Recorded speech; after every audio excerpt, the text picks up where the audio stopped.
Hello and welcome everybody to the Knights of the Storm. Today is Saturday, December the 6th, 2025, and I will be your host today, Ashley. Think, Change, Repeat. And with me, I have my fellow Knights of the Storm, the lovely, talented, hardworking, intelligent Karen Carpenter. How are you today, madame? Good morning, Ashley. It's so great to see you and Jason and our special guest today. I've been looking forward to it. And it's great to see everybody in the chat, and happy holiday season to everybody. I wore my holiday colors. I love it. 'Tis the season and very festive indeed. And then we have our founder, cornerstone of the Knights of the Storm, the wonderful, hardworking. This guy contributes so much to the show, Jason Barker. I also don't want to leave out the hat today. Welcome, Jason. Tell us a little bit about your hat. Who is it a hat tip to? So the hat is for Doc because he always wears a cowboy hat in his coffee chats, which I thoroughly enjoy. And I'm excited to talk to you today, Doc, about especially your watch alongs. I enjoy those when I can make those. And we have some really good pre stuff, after stuff, discussions. It's really cool. You got some good people that come in there. But yeah, the hat's for Doc. I got this at Cave of the Winds in, not Cave of the Winds, the Cliff Dwellings, Manitou Cliff Dwellings in Colorado Springs. And then the shirt, I just wanted to give a shout out to Don Jeffries, which Karen just called into. I still got to go back and watch that. But our friend Don Jeffries likes to wear the flannel. So I'm doing this for him and for Little John. That's all I got. Wonderful. Wonderful. And our special guest today is my friend, Mr. Doc Rock. Hello, Doc. How are you doing? Oh, great. How are you doing? It's a wee chilly up here in the big land. Is it minus 30 today in the Carolinas? It is not minus 30 and neither Fahrenheit nor Celsius. Thank goodness. Nor in California. Yeah, what a place to go have a outdoor cafe. California, yeah, so not here. Doc often will give me weather updates from the Great White North up there, and they just will just say that they have a very short summer season. Yeah, minus 34 Celsius this morning. Yee. Yeah, complete insanity. Okay, well, we're going to go ahead and get into the show. So today we are going to talk about several things. We're going to talk about Doc's channel, the work that he's doing, kind of how he got into the space. And then for the second half of the show, we're going to be talking about a predictive programming top 10 list from Doc Rock. So I can't wait to hear about this. I think y'all are really going to like it. I'm excited about it as well. So, we'll go ahead and get into it. And then I'm going to kick off a question with Doc, and then I want to open it up to Karen and Jason and see what questions they have and what they want to add in there. But Doc, why don't you go ahead and tell us a little bit about your journey into, whatever you want to call it, the freedom movement, the truth movement, and then where we ended up meeting, which was our autonomy class. Well, I guess, I sort of started the truth thing years ago. I used to watch Alex Jones quite a bit. And, he kind of went sort of sideways with the Trump stuff. Sort of. So I look for more. Yeah. I look for more authentic voices. I eventually found, people like Jay Dyer, and I used to love watching his movie analysis, and as well, of course, his globalist book reviews, and especially enjoyed his. He did a really deep, long dive on Tragedy and Hope, which was amazing. I recommend. I've never seen the whole bit, but I did put a lot into that one. And so yes, Jay Dyer does a great breakdown on the globalist books that are out there, and there's quite a few. And of course, he also part of his bread and butter is talking about the movies. So he's an inspiration as well for what I do. Of course, I look at it from different aspects. than Jay does, and he's more he is more college educated than I am, but he is a inspiration nevertheless. So through Jay Dyer, because watching Jay Dyer, he talked about Richard Grove and mentioned this thing called Grand Theft World, which was amazing, is amazing. But yeah, when I discovered it, there were things going on in the world, like protests about sicknesses and measures against the sickness that were, the measures seemed to be hurting people more than the sickness, so it seemed. So there was a lot of protesting, and Grand Theft World did some excellent coverage of the protesting. And so eventually I got around to, I heard more about autonomy through listening through Grand Theft World. So eventually I made the decision to go into autonomy. And there I met many amazing people, and I didn't quite emerge out into what I thought I was going to do. Initially, when I went in, I was looking for a way to bring back my old radio show online, but then I got into a different direction. Very good. And I do want to tell everybody that we do have a couple of samples from your YouTube channel. So I want to make sure to encourage everybody, please support Doc by checking out his YouTube channel, which is at Doc Rock Coffee. And we can, you know, I'm happy to share the links, anything like that. I'm going to be showing the channel shortly, but I just wanted to make sure to let everyone know that please check out his channel and support that.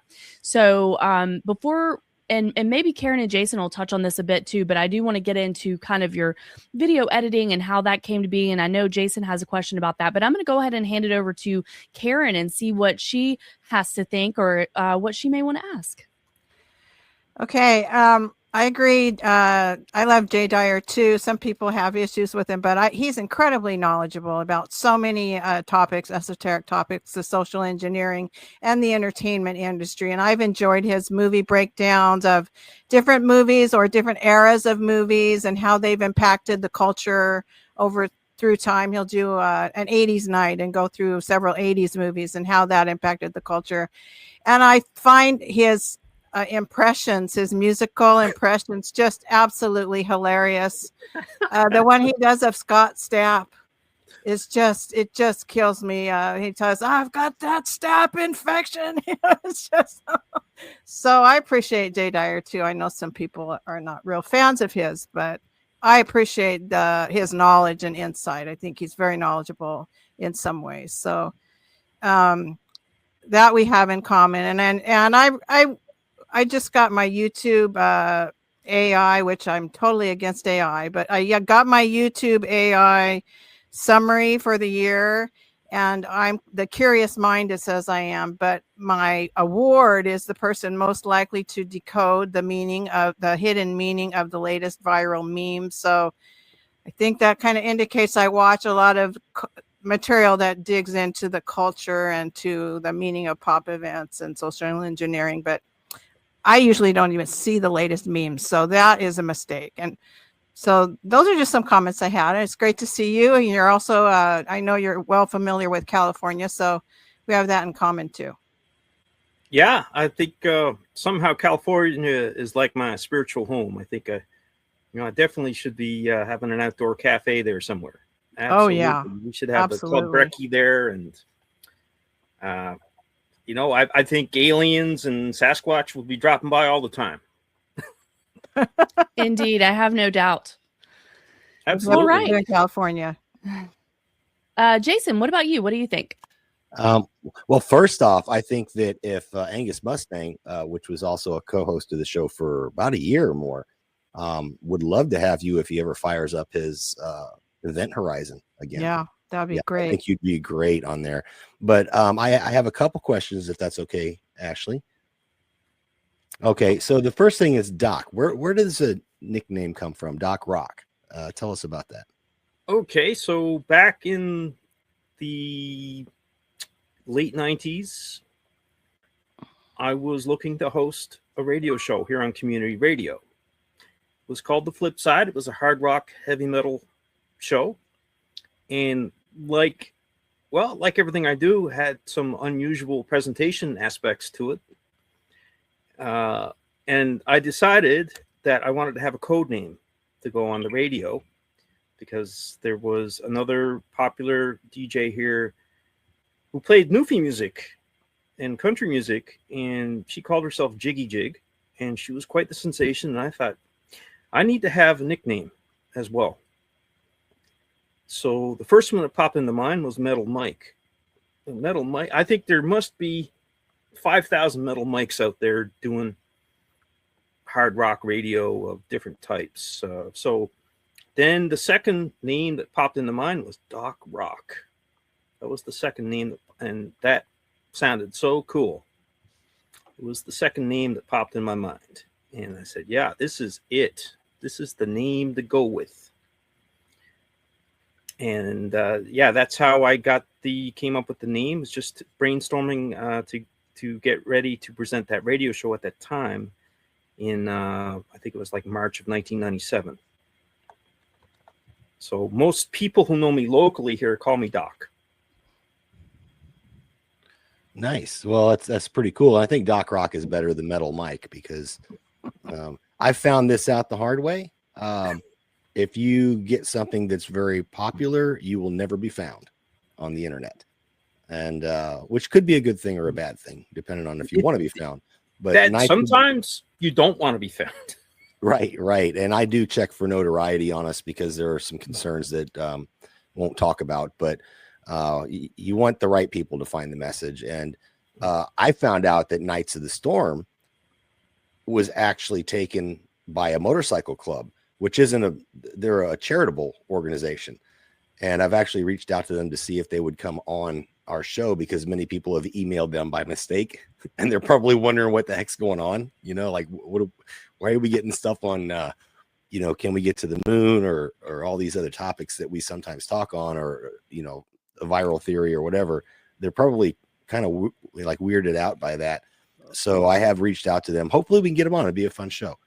But anyway, yeah, the name's cool. I like Doc Rock. It's pretty cool. The other question, if I can go, Ashley, is predictive programming in movies, because you do movie watch-alongs, and maybe we can hold that if you wanted to cover that later, Ashley. Yes. Yeah. Okay. I'll hold on that then. Put a pin in that, because I absolutely want to get to that, but I want to wait and kind of do that conversation, because I know we're going to have a lot to say, all of us, about that when we get to our second part. So don't forget. Okay. Then I will concede my time, or whatever they say. I yield my time to the I yield my time. There you go.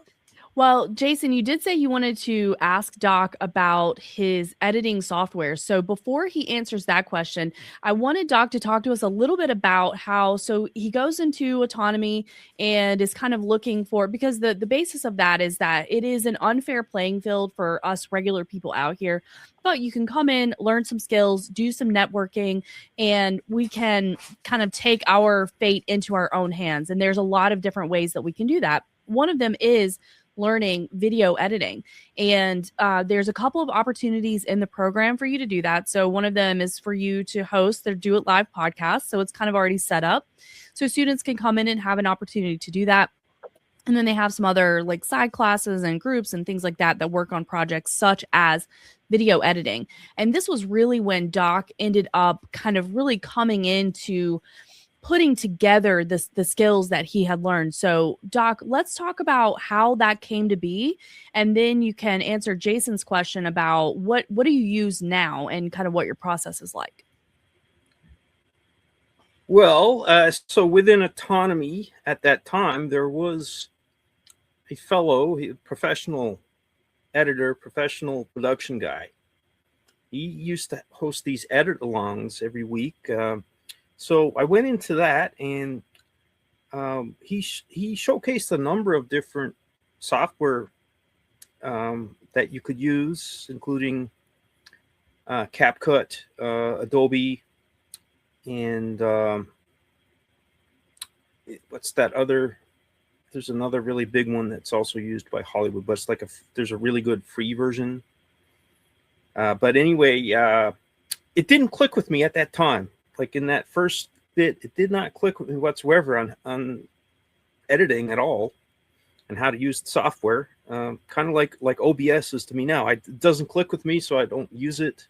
And I never had that breakthrough in my mind on how it works. But so within Autonomy, there's a weekly podcast to be hosted by students called Do It Live, and it's a space that's set up for you to go in and just learn about putting a show together, coming out with your ideas, presenting things in your way. So if you want to emulate your favorite podcaster or come at with some new ideas and present it your own way, that's there. And there's a groundwork laid where there are people that will help you. I remember when I volunteered or put my name in for this, there were like 2 or 3 or 4 people who just messaged me, "Hey man, I want to help you out. You Do It Live." And so that my Do It Live was for December the 16th, 2023. And I ended up having a meeting with a person who we call Club Brecky West, the California connection. So she came in and helped me promote the show, and I was then on the line to help her with the Autonomy Christmas shows that year. So in my journey to get that show ready in that week and a half, 2 weeks, I promoted the show. I made videos. Didn't know at the time I made the first Club Brecky video. I was sitting at the table and I just had my cell phone. This is in barbecues, my usual spot in the barbecues, and I just made a rough video. I didn't even show myself. I just showed some coffee, and I had some cue cards with stuff written on them. Do It Live, because again, I didn't know what I was doing, but and I didn't know it at the time. That was the very first Club Brecky video, and so that was a promotional video. And I ended up doing quite a bit of production that week, and somehow opened up CapCut, and I was able to do things. So between my friend Club Brecky West and me learning stuff on my own, learning as I go, learning by doing, we came up with, I think it's one of the best Do It Lives that was ever done. And I would also like to chime in that I was watching that day, and it was an absolute marathon. I think it ended up being 8 hours. So I told Doc, I was like, "Doc, we've got like 2 hours for our podcast today. So if I rein you in, I'm not being rude, but we don't have 8 hours today." So, but it was an absolute banger, a marathon of a podcast. Yep. And the work that they had put in, they interviewed other students, the video clips, all the editing, all of these things. And this was when Doc was really just getting started with that, but it was really special. And, you're in class with these people several times a week, and you get to know each other. And it's really nice to see people having successes, learning new skills, building their confidence. And I felt like I was able to see that day. And I think it was foundational for you, Doc, if I could be so bold.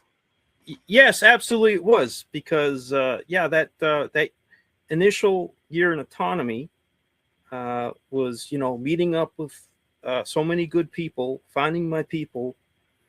That's the thing. For me, the number one thing with Autonomy is the community that's there. People are there to help you, foster you, and I experienced that.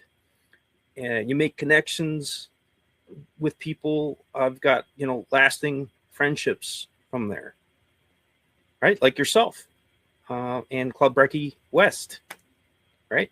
Lasting friendships. Yeah. And that's one thing that I wanted to add to, that we're going to show some videos, but kind of Doc started this of sending just a handful of us like a little video every day, like it's coffee time in the city, and we can touch base on that. But I want to check in with Karen and see if she has any questions, comments, concerns for our guest. I'm glad that you discussed what autonomy is a little bit more, because it kind of sounds almost like a secret society from the outside world. Well, Oh, I was okay. autonomy. I went to autonomy. It's like, Mhm. okay, what's autonomy? So it's, but I know it's not. I have a feeling for it, but it's nice to hear you talk about it a little bit more. So that's great. And go right ahead. Okay, so yes, so maybe I should try to at least sum up what autonomy is the best way I can. So what autonomy is it's recognizing that the schooling system doesn't set us up for success, right? So you learn about stuff like the work of John Taylor Gatto, and then you understand how completely demoralizing and destructive the education system is, right? It is demoralizing. It is destructive.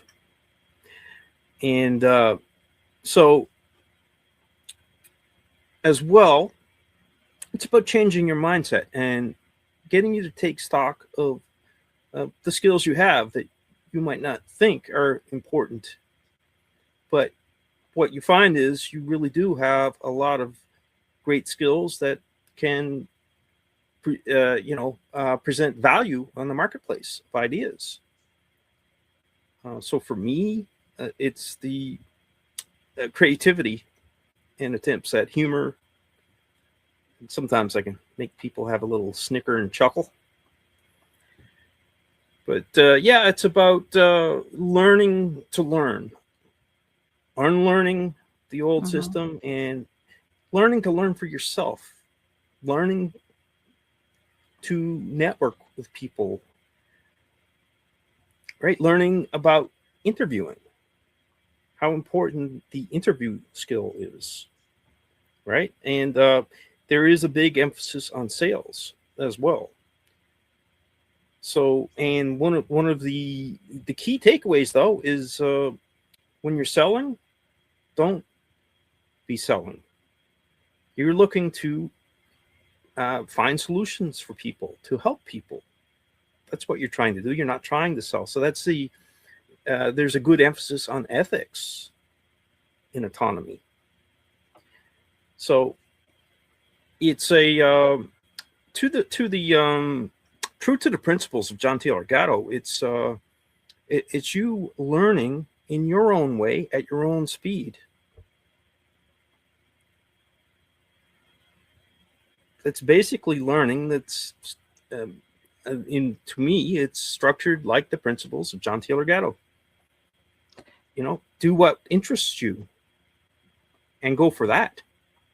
If you just look at the word autonomy, which is, to me, it means that you develop enough self-confidence and realize your abilities and possibly where you can serve a purpose or fit a need, and you fulfill yourself to your greatest potential within yourself, not based on dependence with the outside world or others so much. It's more about becoming the full individual that you can be. So that's just what I think of it as, based off of the meaning of the word autonomy. Let me jump in there real quick if I can, Ashley. Interesting enough, I just started my grandson, who's 4.5, into a homeschool setup that has a once a week meeting thing. And one of the conversations we had, because I looked at about 3 different programs, and one of my main concerns was I want him to know how to think and not what to think. And that we had that really good conversation. And it's kind of a Christian-based homeschool. They meet once a week to do the in-person stuff, but then it's on the parents. So they're teaching the parents. So this goes back to learning how to learn.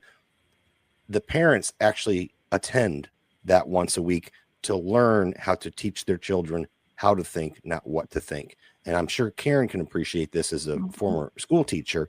I'm going with it. There's some legal stuff I got to get through to find out if we're meeting the requirements for the state and stuff like that. But overall, I think that that's a better way to go. And then you also mentioned, not to jump too quickly into the technology stuff, but you mentioned CapCut. I use CapCut. I don't use that for my main production stuff, but for like doing some simple stuff and doing converting from like a MP3 into an MP4 with a image behind it or something, like really simple stuff. I use it. It's free. CapCut has, I mean, I know there's a pay for version, but it's free. There's a lot of free stuff out there that you can use to create, to get your creative side out, but you have to learn to relearn or to unlearn how you were taught.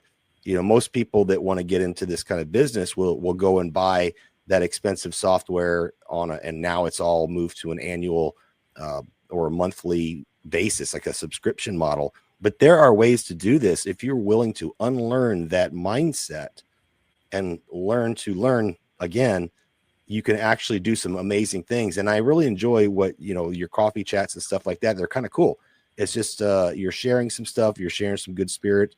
And this is all stuff that you learned to do and you're doing it. That's kind of really what I wanted to talk about with you was that aspect of it. Like anybody can do this. You could share a piece of yourself, a piece of your hometown. Gardner Goldsmith talked about doing segments on this where people who are his listeners can go film their town with their cell phone.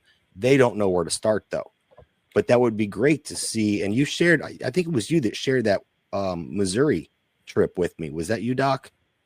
The guy who went through Missouri along the Mississippi and filmed the little towns. Yes, I did send you a Missouri video. Yeah, it was great. It was Joe wonderful. and Nick or something, something like that.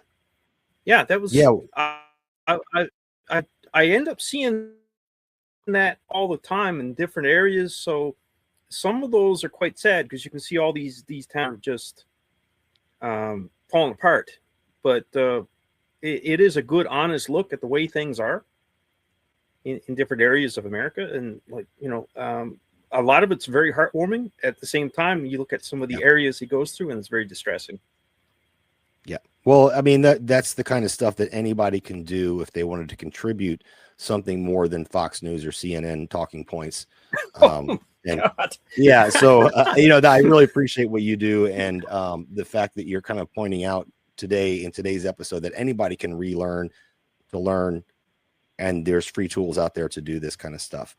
And I won't get into the AI stuff on it, but that makes it easier. But it's there's other ways for sure. Well, yeah, you can do an incredible amount with a free CapCut account, and as well as Canva. If you got a free version of Canva, you can do quite a lot. I do prefer Canva Pro. It just makes life easier if you've got the Pro. I think it's well worth it. We're gonna have to get together offline because for what I do with my audio and video, I'm using very antiquated old software from the 2000s. And to do any of those little special effects is like an hour's worth of work to get one little effect done because everything is keyframed and there's nothing built in to like help me say this is what I want. I have to physically make things move and do Luma effects and stuff like that. So I'm using Vegas Video. It's a very old version of Vegas Video, and I'm using Acid Pro for my audio. Those are both Sony products, and they were kind of the staple back in the day. I mean, a lot of people were using the Adobe stuff and for music, GarageBand and things like that, but I'm not familiar with those. So I would have to relearn to get on your level with what you do. I would have to unlearn what I know and relearn something new, and that's kind of a scary step to take. Kind of like if you don't like Windows, because Windows 10 just came to end of support, and they're trying to force upgrade into and everything that will come along with that is going to be a monthly subscription model. All my software will not work. My wife's computer, she still has Windows 7 on her computer. She can't go pay our bills now online because it doesn't support the browser, and I can't update the browser without updating Windows. So with that, that being said, if you were to go to Linux, you can get around all that stuff and avoid that getting sucked into that rental model. Totally doable. I have Linux on every computer here as a secondary system in case I run into troubles or get hijacked. I can go in the Linux and then fix it. We may go to Linux full time, but it's hard to make that step to get past those barriers that you were taught in school to relearn how to learn. But once you're there, it's kind of like it's freedom, right? Yeah. There's and the thing is, it's a constant, ongoing thing that you've got to do. You've got to keep learning new things and keep your mind open. And I'm always learning new tricks on CapCut all the time. Canva, I haven't even tapped into the potential of. There's so much stuff you can do in Canva. I'm not even aware of it. That's the thing. But I find it easy, and you get amazing results. I'm still on Windows 10 here, by the way. There was I don't know if you can still do it. There was a fairly easy thing you could do to get your to keep getting updates. Yeah, somebody dropped that in. I think it was a David Knight chat or a Gardner Goldsmith chat. They dropped a link to extend it. Yeah. But I'm having problems. I didn't opt to upgrade to 10. It did it on its own. And there seems to be no way for me to turn off. I've gone through every tutorial I can, gone through to try to turn off, hey, stop updating, but it still updates. And so now I'm going to be into that situation soon. So I'm going to have to probably move to Linux full time. But I figured out the only thing that, and this goes again to some of the software you're using. The only reason I don't use Linux full time is because I'm a Photoshop guy, and my Photoshop will not run correctly on Linux. Maybe I can do it in a VirtualBox. I don't know, but I tried to learn GIMP. They have a plugin for it. GIMP is the Photoshop equivalent for Linux. You can also get it for Windows for free. They have a GIMP shop plugin that's supposed to make it like Photoshop, but it doesn't work for me. So I might check out this Canva thing you're talking about and swap over to that. But it's going to require relearning, and I think that's okay, you know. Well, Canva, you get really amazing results with a pretty basic sort of way of doing things. To me, it's a million times easier than GIMP. I've used GIMP. It's amazing what you can do with GIMP. It's pretty powerful. It's just that ease of use is there with Canva. Like, it just wins for that. And that's what I use to make my promo cards and everything for the YouTube shorts I do. And with the CapCut, you're talking about keyframes and that. So I try to do what I can to avoid doing the keyframes, because they can be time consuming getting them set up right. So, like, if you look at the latest short I did, you'll notice there's a bunch of little zooms, right? That's not keyframes. That's just using the effects of CapCut. There's effects you can choose that have zooms, and you can easily put them in and tailor how long they're going to be there in that. So I've used that and saved me a lot of time in my YouTube shorts and stuff. Well, one thing that I want to chime in is that I think that overall, I mean, I am not that familiar with using CapCut or any of these programs currently, but I like the idea that you can come into something that you're interested in, that you want to pursue, and you can learn it by starting to do it. And I think that that's an important message in a time where we're dealing with, it's a tough time for people. We know that for a million different reasons, right? But in that, there is still hope for human ingenuity, for human creativity, for us to be able to learn new things. Humans are very resilient. And so I think that this is a message that can be extrapolated to all of us whenever we're pursuing something that we're interested in, and pursuing something that we want to use to make other people happy, to connect with other people. And that's really what Doc wants to do with his channel. Like he said, make people laugh, put in a couple of funny things in there, have some connection with people. So I love that. I wanted to check in with Karen. Karen, what are your thoughts on all this? Sorry, I caught you mid coffee. That's okay. I had a little cough going on. And of course, I understand. Coffee. It's coffee time in the city. Yes, I made sure I had my coffee, especially put some extra creamer in it today for you, Doc. I like it with cream, actually. Coffee time in the city, Karen and Ashley. Absolutely. It's great that you're learning how to do those things. And I've never really tried video editing, but I do know that the way to learn things through technologically and otherwise, and I've worked with tech a lot through the years, but I haven't really kept up with it. And you do need to keep up with it, is that you learn by doing. And so you just jump in and learn by doing, and hopefully have a couple people that you can ask questions, then that sounds like something great that you had in autonomy, was people to kind of support you, mentor you a little bit along the way. So that's wonderful to learn a new skill. And I think in this day and age, that's what we really all need to be doing, is learning new skills and finding new ways to come together and build that sense of community and do some things that are fun. You enjoy making people laugh. So that's a great thing. That's important. So it sounds like there's a lot of positivity in what you're doing, and a lot of growing and learning and finding new people. And so that's wonderful. One thing I forgot to mention in the when we were talking about autonomy, that's very important to the foundation. We're talking about learning how to learn, but the trivium is very, very important.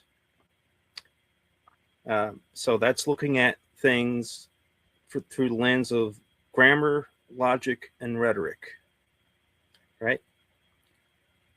The trivium is very emphasized and very important, and apply it to all the news you see, and people telling you about all these wild things that are designed to enrage you. Well, try run it through the trivium and see how it stands up. I think some of us do that automatically, which is why we knew that the COVID op was exactly that. Well, I think quite a bit of it does not stand up to the trivium. Yep. Stepping back to the relearning of new skills to express yourself, basically, and get messages out there. A lot of people have been talking about AI, and I don't want to go into the AI thing too deep. I think we're going to cover that on Wednesday, Karen. We're going to have a little roundtable with Tiger and Guard and ourselves. But doing some of those things, like Doc was saying, that he learned some tips and tricks and how to do things. And it's kind of easy right now to fall back on tools, which I do use a couple tools. I kind of struggle with where I draw that line. We'll be talking about that on Wednesday. But it's possible to get those same things done. With my software, it's extremely time consuming. But if I were to take the time to learn what Doc is using, it might, you got to invest the time first, right? But I could do some of those same things and get that professional quality, because nobody wants to see you just go in the bathroom with your cell phone and give a message. You have to have some level of professionalism there, right? It has to look good. Thumbnails, things like that. I've seen people do it, man. I've seen people do it. That's the thing. We're kind of in the idiocracy now, so it can be a thing. Yeah. Yeah, but I think that learning some new skills and learning some new software and stuff, we can get away from it, because again, like I said, on Wednesday we're going to talk about where that's going. There's a lot of people talking about it. Guard's talking about it. They talked about it on American Unplugged. By the way, I seen Billy in there. What's up, Billy? David Knight's been talking about it. It's a hot topic right now, and then we've been talking about it internally. We'll talk about it on Wednesday, but there has to be another way, is what I'm saying. And going to your point, Doc, that you can learn these things and get away from that. And there always has been another way. That's the thing. We don't have to abandon everything just because there's an easier way. And that's all. I'll say on that. And this to the COVID thing, right? So the COVID isolated us. It made us remote, and it made us do more. Instead of having 5 or 6 people in a shop doing something, now it's on one person to try to accomplish all those tasks. So it's very tempting to use those tools to get that done, because if I have a week to get something done, the more tools that can make my progress better, the better. However, and it's based off of my knowledge of my old systems. maybe there's new systems I can learn that I don't need to fall onto the AI to be able to put out that workload. And I don't know if you noticed that as we've gone remote, it seems like we're working 24/7. We're on call and we're expected to get more stuff done. You know, I think that's the trap. As they're taking away our jobs, you know, like there's fewer people doing more of the work, which is going to put other people out of work. It's a conundrum. It's a real hot topic. So I presented on that Monday night I did AI as represented in Lost in Space and Star Trek back in the 60s. Right. So it was and what it was is these two series are a little different in tone. So Lost in Space is a little wackier, and Star Trek is like a serious sort of military drama. And so anyway, we saw Lost in Space, and there was an automated alien prison that was keeping its prisoners frozen on this ship in perpetuity. It lost track of the time. So it's just keeping them there forever. So you think there are concerns about AI? Well, Lost in Space back in 67 was telling us about it, believe it or not. and Star Trek did too. There was an episode where the computer took over the ship and would not relinquish control. Right. The ultimate computer, the M5 computer. Right. Right. So, and that was extremely pertinent to the situation now. So when it starts, Kirk is pondering, my God, is my career over now? Are they going to need a starship captain anymore? Right? Am I being an idiot by resisting this type thing? And of course, just like the AI now, it failed and went a little amok. And in the context of that episode, I think it killed about 450 people. I believe they used the trivium to convince the computer to relinquish control. Yeah. Absolutely, yes. Kirk was really good at frying alien computers' logic circuits. In this case, well, it wasn't an alien computer; it was a made by Professor Dyson of Earth. But yeah, he could do it just amazing with the alien computer systems. But the Ultimate Computer was a pretty serious Star Trek episode, and really, absolutely, the warning signs are all there. You got to be careful with this AI stuff. You know, there's a lot of problems with it. We've seen in Lost in Space where the AI would make false positives and would freeze a person thinking was a prisoner, but it was just a visitor on the ship, and they said, well, you're Fanzig and you're frozen, and it didn't care. There's no feeling to it, right? Well, when it comes to technology, I would use two examples here, right? So the invention of the calculator. The calculator made it to where an everyday person didn't need to be a mathematician to do simple math. They could use a calculator. Not really a problem with that. I don't think that took anybody's jobs. Then they came out with Microsoft Excel. Now you could argue did that kill accountants' jobs because Excel could do the work for you? No, it actually created some jobs because people had to actually go in there and program the Excel to make the spreadsheets. But you know, it's kind of liberating to have tools where an everyday person doesn't have to have 20 degrees to accomplish all this stuff. But at the same time, now you're expected to do all this stuff. And it's kind of a burden to have all these responsibilities. Like if you're in the Army and you're a grunt, right? You're an infantryman. They still expect you to know how to use a computer, use Excel, use PowerPoint, all these other skills that you have to pick up. Right. And I just see it going. I don't think that, and I hate to get into the AI thing, but I don't think AI is going to take everybody's jobs. I think it's going to condense the jobs into fewer people and make them slaves to have to know how to operate this crap. And then the other people, then they won't have jobs and they'll be on universal basic income or whatever.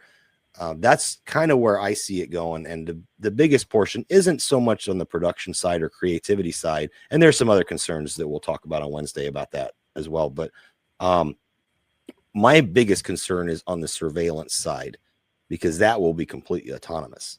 And you were talking about false positives. That's why I wanted to bring this up. They will have fewer people working those jobs to monitor or oversee it. And if you're driving down the street and a flock camera picks you up and you're a false positive, the cop that comes to your house with a warrant isn't going to care. He's going to go off of what the screen says, which is going to be AI based, and it could be a false positive, as you said. So those are my concerns, my biggest concerns. Right. Yeah. So, and let's take it a step further. Let's say it's not even a human cop. Look at RoboCop with ED209. Right. That's next level, Doc, right there. Right. We know the AI governance is the goal, that we would all be completely attached to, even neural network wise, to one big computer system, and every thought, every action, every post, every time you use anything in your house, your smart meter, your water meter, your car, your carbon footprint, it's your programmable money, it's all, and we're getting to the point where that's actually possibly feasible if we don't push back in a big way. Right. Yes. So, and it's all DARPA. It's people like to say that the technology is not inherently evil, but if you look at who created the technology and what it was intended to be used for, and who is in control of the technology at this point, it's not looking good for us. Yeah, we know there's the intent to basically turn the world into the royal game preserve. Basically, like in Robin Hood, you can't touch this blade of grass; it belongs to the king. Don't even think about eating that rabbit; that's the king's. That's basically what they want to do. They want to have every tree basically in the world cataloged. So you chop it down, well, I don't know, it could be a drone strike or something on you. They really do want to catalog like every tree and every forest. Tokenize every asset. That's not a joke. That's not an exaggeration. This is what they are planning. That's not an exaggeration. When you look at the end state, and I agree with Karen, that is the end state that they want, is a technocracy and total control. They want depopulation. This is all, look at the Georgia Guidestones before they got blowed up, right? It was out there for years and years saying what the goal was. The hard part is that, and this is where I like talking to you, Doc, because you're coming up with tools that are not AI based that you can fight back with. And whether you're doing stuff for fun or you're actually doing a show where you're trying to expose things, you have to be competitive to be seen. They already hold us down enough. They only promote certain people. You have to have the thumbnail. Y'all don't even know how important a good thumbnail is, how that can propel you up so quickly. I've had people email me and tell me that they only clicked on the show because they were enticed by the thumbnail. But what I'm trying to get at is, let's look at a battle. So this is a battle, right? A battle space. If my enemy is coming at me with machine guns and I'm using a black powder muzzle loader so I can get one round off every, maybe 2 rounds a minute, if I'm a really good rifleman that trained in the 1800s, right? Is that an effective weapon? So, or if the enemy drops a machine gun, do I pick that machine gun up and fight back to be more effective? That's where the difficulty is. So what you were talking about, Doc, having some of these newer programs that are not AI based, we have to relearn that so we can stay true to our morals. But I don't know, there might have to be some compromise there at some point as to how far. Like again, I said we're going to talk about this on Wednesday on Tiger's show, but that's just some things, food for thought. Yes. And as the host today, I know this is a very good conversation. A lot more can be said on this, but we're moving on. So Yay. what I want to do now is show a couple of things from Doc's YouTube channel. So I'm going to be showing 2 shorts and a video that's about 3 minutes. So I just wanted to give everybody a heads up there, and gonna run those back to back to back. We'll come back, and then we're going to be getting into the second half of our show, which I'm really excited about. We actually touched on, you know, a little of this predictive programming, but there's a lot more to be said here. So I'm very excited, and bear with me as I attempt to share my screen. And this may have to run twice, everybody. My apologies, but we'll see. Is it even up here? Oh, here we go.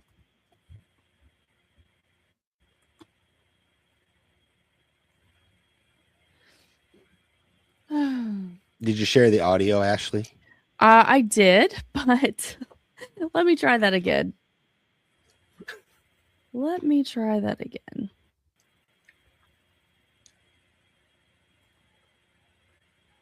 I have that shared. Yeah, so that's the newest one.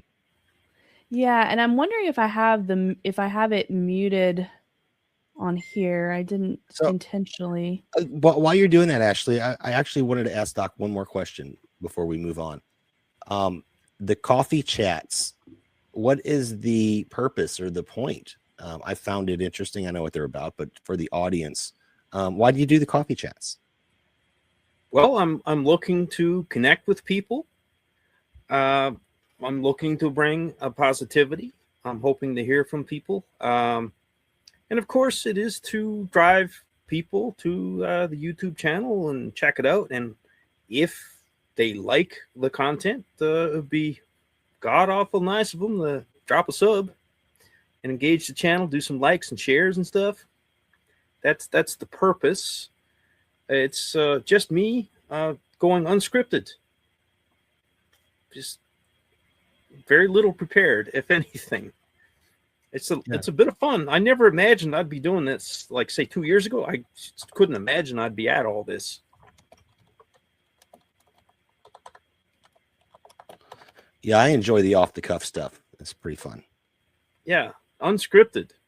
Anything can happen, man. It's okay. I finally, my apologies. I finally found the the volume in here. So I'm going to go ahead and share this if I can get there. All right. This is going to be our first short.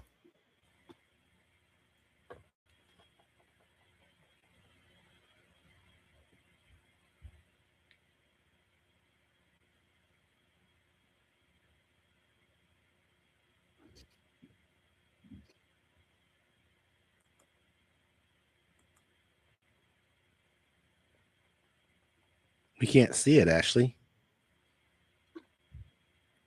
Oh, you didn't see it? No, it's not on the stage. There it is. There it is. something in this coffee. Coffee's kind of salty.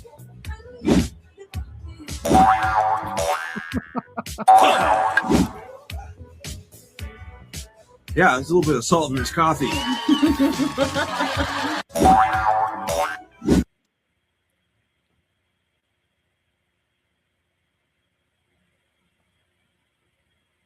Those are some neat effects, Doc.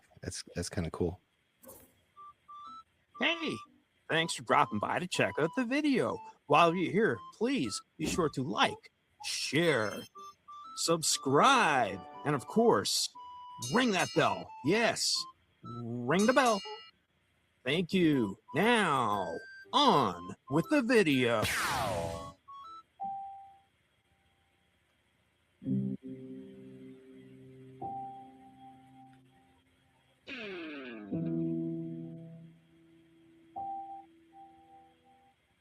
We are bombarded daily with negativity. Mainstream news fills us with fear and uncertainty over things we cannot control. People are propagandized to take up false causes and hate their neighbor.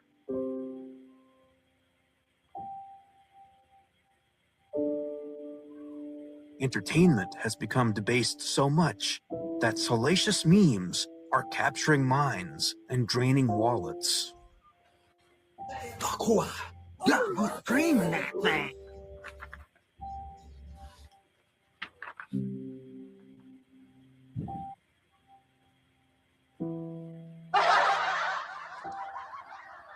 It's an inverted world of morality. So it's time to stand firm and be a conduit of positive change.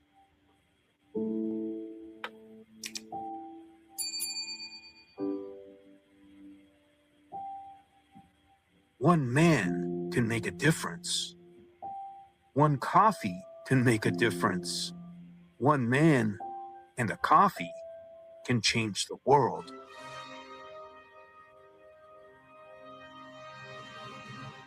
It's time to bring the flat pancake theory people and the globe pancake theory people together for a peaceful breakfast.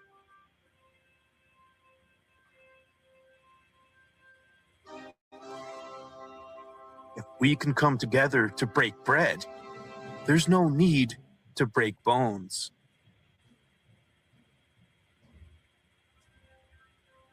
Together, we can be the change we all want to see.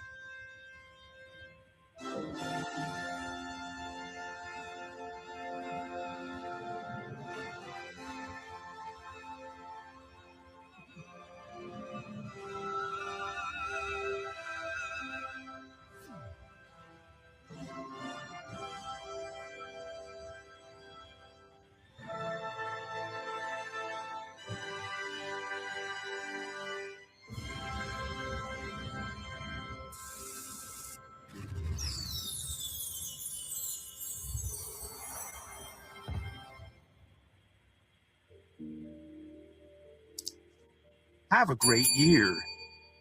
There's nothing to fear.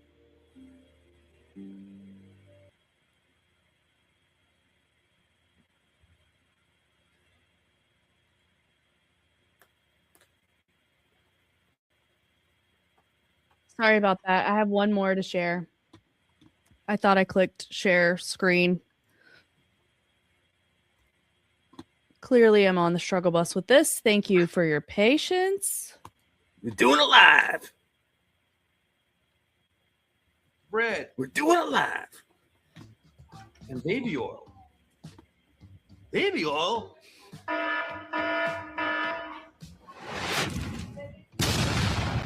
So here it is, folks. This is what they're hiding from you. We got right here the Epstein list.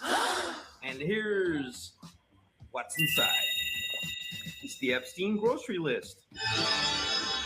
Eggs, butter, milk, bread, bananas, and baby oil. Baby oil?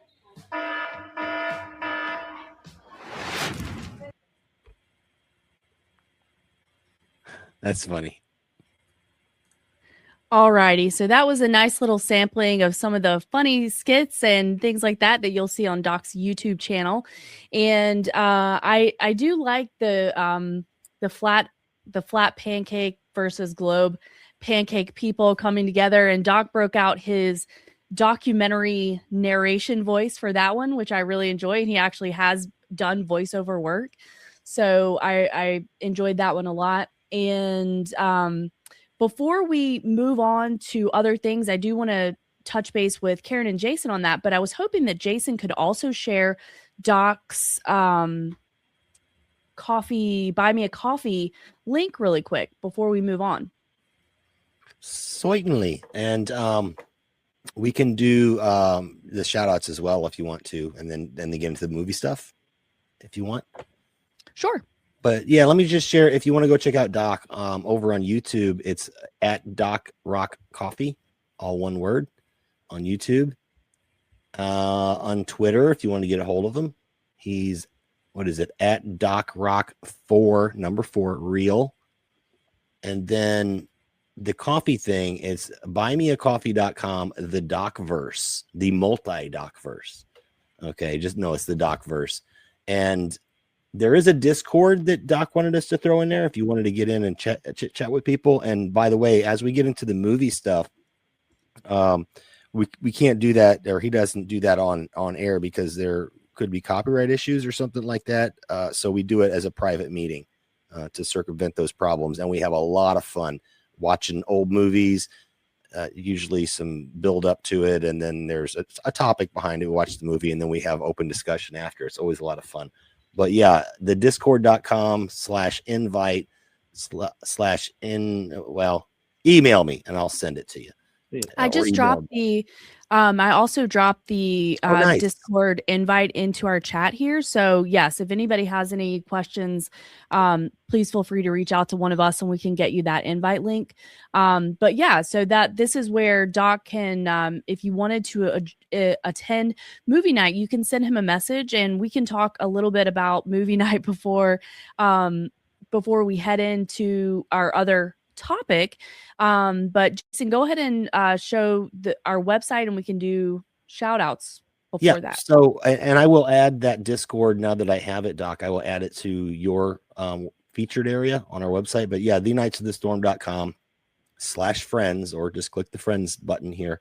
And Doc is at the bottom because he's the worst. No, he's at the bottom because he's the latest at it. So no, he's the latest at it. And it just, and you can see Ricky's here, and there's other people. Angry Tigers music channel is here. Scott Helmer will be on soon. He's here. Troubled Minds. There's all kinds of people. But Doc, if you don't mind, I will add your Discord link for people to join there, if that's okay. Yeah, sure. That'd be great. Sweet. That's a fantastic thing you do there for all those different people.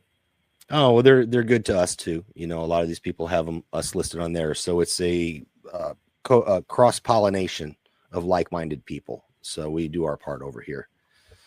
That's all I got, Ashley.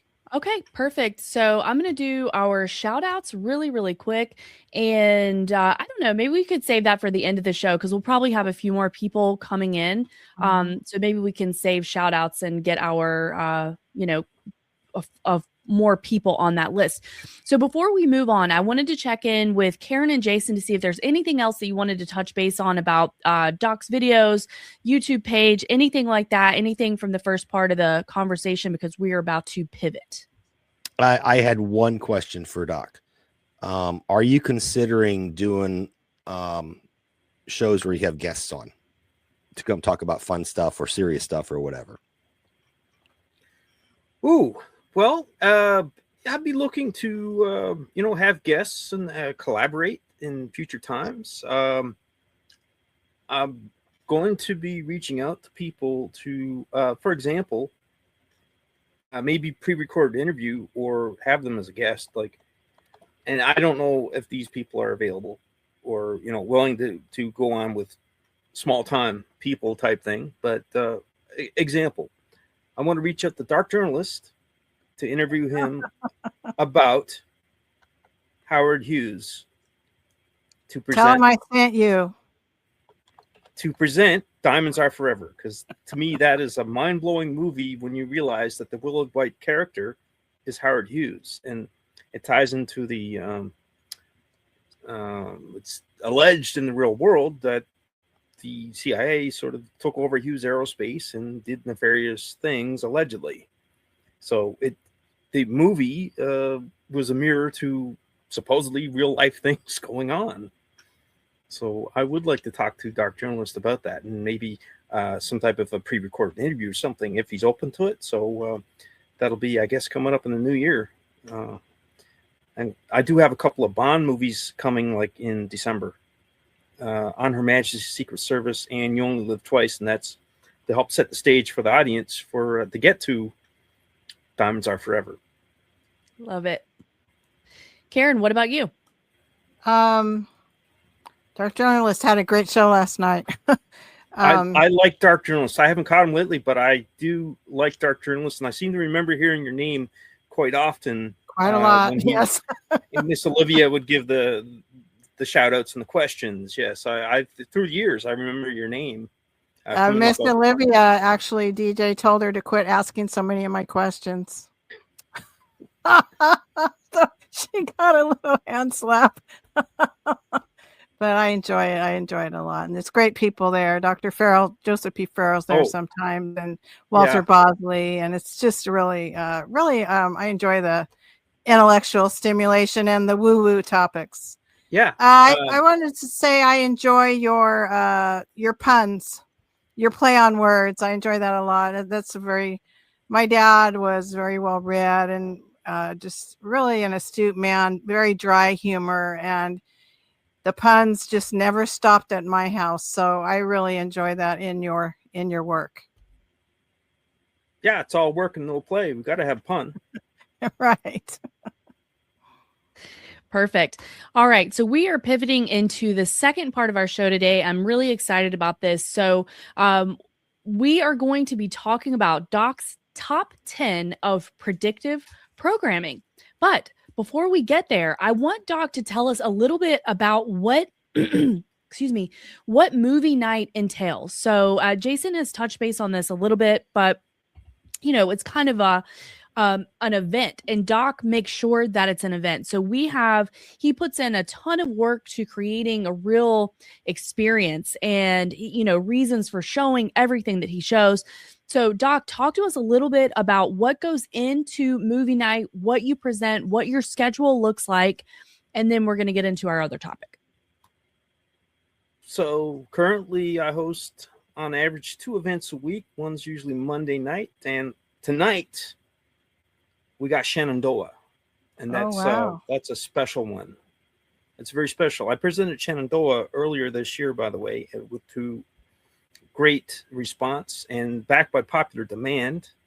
I have emailed different people to see if they want to attend, and of course, I hope Jason and Karen and Ash. Well, I think Ashley is booked tonight, but Karen and Jason, would be lovely if you could join for Shenandoah. I'll be there, Doc. I have not seen that movie yet. I missed the last one. Oh, we see that movie all the time. My husband is a Western fan, so we see that movie quite often. It's a heartbreaker. It's a heartbreaker and it's heartwarming all at the same time. Yes. I feel there's a strong anti-war message to it.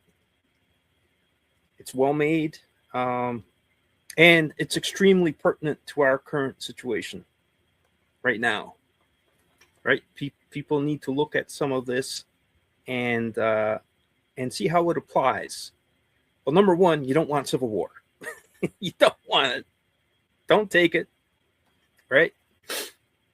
You don't want that stuff. Can I throw a real quick thing in there? So I think it's kind of important is as we see what's going on today, the importance of looking at the past to see that this has happened before, at least in the, history rhymes, right? It doesn't repeat, but it rhymes. But I think that gives us a little hope that there's a way through because they got through it then. So I really appreciate that you show these old classical films that actually, and many times they're telling a story of something that happened maybe 100 years before, that they went through the same things we're going through. And maybe we could look at their solutions or at least have hope that it's not going to end in robots, drones, airstriking every person as they walk out their 15-minute city cube, I don't know. Just want to throw that in there. Yeah, it could be like Demolition Man future. You step on the wrong blade of grass and there's a drone strike or something. Oh boy. So exactly, Jason, I do try to show how these movies tie into the modern world. So I see that all the time in these old movies from the 40s, 30s, 40s, 50s, 60s. I think like the 60s and 70s is probably my favorite era of filmmaking because there was real cinematography. There was a real craft to the films that you do not see now. And I think CGI ruined it. CGI ruined filmmaking. Yep.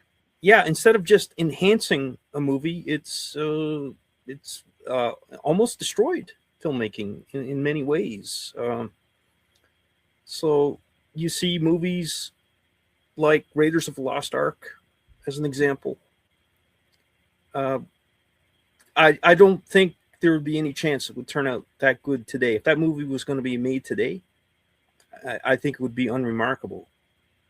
But you look at the cinematography in Raiders of the Lost Ark and the way they did the effects in a practical way, they actually pulled off a really amazing movie for actually a modest budget. I was talking in America Unplugged chat earlier today with Billy Ray, Don, and Tony, and we were talking about the movie Jaws, and I actually read an interesting article on that movie, the original Jaws. They were having massive problems with that little robot right shark, so they were supposed to have, most of the movie was supposed to be the shark on screen scaring the crap out of people, but they had to resort to other scenes and stuff like that and only use the shark a little bit, and that added more suspense to the film. So it's a perfect example of how you could, yeah. So it ended up being the better film. Then luckily for them, the mechanical shark broke down a lot. So luckily for them, they had a director who could decide to work around it and ended up with the better film, a much better film. Right, because what would have happened if they didn't adapt and shift to the more suspenseful way they presented it? It would have been an unremarkable film, I think. Okay, so I wanted to check in with Karen before we move on, but Doc, I wanted you to talk to people about what does your schedule look like for the movie presentation, because you put so much in. So I want to check in with Karen, and then I want to hear about your schedule, and we'll take it from there. I'm good. Let's just head right over to Doc. All right. So tell us about that show schedule and some of the things that you put in your pre-show presentation, things like that. I mean, it's an entire experience. Indeed, it is. So I have the event Monday night. They're usually not as deluxe Monday night because it's later in the night, and so it's not as deluxe. So Saturday is usually a more deluxe presentation. So I'm going to give you some examples now of what you might expect if you attend these events. So with The Fugitive, I presented The Fugitive finale. This was after presenting different episodes all through the summer. I presented like most of the best episodes. And there was a build-up to this. There was a sense of anticipation to get to the finale of the Fugitive series. So what I wanted to do was bring people back to 1967. I brought people back to that time with news reports, music, different commentary to help just bring you back in that time. So, and we also heard a little bit from David Jansen, the actor. It's hard to get interviews on him talking about The Fugitive. And there's a path that we go through. So there's a pre-show, which I always urge people to attend, at least for a laugh. So I used to have I'll put on Three Stooges comedy. That never drew people. But what I found in the computer world, internet world, Zoom world, since I've been in autonomy, is it's hard to get people to show up on time for whatever event. It seems to be, I guess, you notice it here. I mean, I was dancing on the edge getting in here on time myself today. But so I said, I got to have a pre-show. So it was just, okay, I'll play some Duckman or some Three Stooges. That didn't draw people in itself. Lassie outdraws the Three Stooges 10-1, by the way, for pre-show. So I try to take you on a journey with maybe some comedy and music, just usually 3 songs or so. I think tonight there's maybe 3 or 4 songs that precede the presentation of Shenandoah. And of course, there's a couple of different versions of Shenandoah. The song I'm going to present tonight, because that song is so important to this tonight. So usually I'll look for interviews about the production or the actors involved or the director, whatever is relevant to help give extra meaning to what people are about to watch. and with Shenandoah. So the movie takes place on the tail end of the Civil War. It's set in the Shenandoah Valley of Virginia. And Jimmy Stewart is a father trying to protect his family, trying to keep his land and his ranch out of the war, which is very difficult because Virginia had a military engagement, or I think Shenandoah Valley actually was. They had about every 4 days there was some type of military engagement somewhere in the Shenandoah Valley, if I'm not mistaken. So you go to watch this movie and you know all these things, you know there's tragedy coming, right? There's heartbreak coming. So in a way, I'm tugging at your heartstrings. I'm making a play for your emotions. Oh my God. I was running a white screen there, and suddenly a commercial cut in after like 90 minutes or whatever on my just cut in. You gotta love YouTube, right? But Definitely. so I use the pre-show and the different aspects of it to sort of affect you on an emotional level, hopefully in a positive way. And one thing that I do preserve as a movie tradition is I play a cartoon before each movie, usually a Warner Brothers Looney Tunes. And tonight it's a rarely seen today, I would imagine, Sylvester and Tweety in the Civil War. I would say that's not seen too often. I'd say they like to keep that one out of sight, especially with Tweety being in with the Confederates in this cartoon. So that's a part of it. So it's usually just for comedy. I try to get, if there's a cartoon, I do try to get it to somehow match up with the motif and the theme of the movie somehow, one way or another. So I try to inform you and prepare you for whatever sort of emotion is coming. Yeah. And I also wanted to point out to people that it's very podcast-like, especially the presentation that Doc does before the actual movie is shown. So not only does it kind of set the tone, you have like several different shows and songs and things like that you're exposed to, but there's a really nice presentation that he does before the film, and then there's a discussion after the film as well with the people that are still there. And the presentation before gets into a lot of really interesting facts about the movie, about the actors, about something significant that, you know, whatever is kind of speaking to Doc at the moment. But for example, when I attended around Halloween and he showed Frankenstein. So there was a nice clip of the cast of Frankenstein, everybody that was still living, talking about their experience doing the movie and some of their relationships and certain scenes and things like that. And then Doc goes into some of the basics about the movie, a lot of stuff that you probably didn't know about. So I think I highly encourage people to check this out, check out the community, join the experience. And if you love, you know, a lot of fun factoids, then you're going to absolutely love this. And even one of the things that Doc had talked about was with a lot of something I never thought about, but with black and white shows, for example, that they had been colorized. And he said that he doesn't prefer the colorized version because the specific lighting was designed for the black and white to show what they really wanted to convey to you. And that was just something that I hadn't thought about. That's just one tiny little thing in all of these discussions and conversations that are had there. So I think you'll find it to be a really enjoyable experience. And the schedule is really cool because there's, like we talked about, there's several things that you got the cartoon, maybe a show or two. So like in the Frankenstein presentation, there was an episode of the Addams Family first.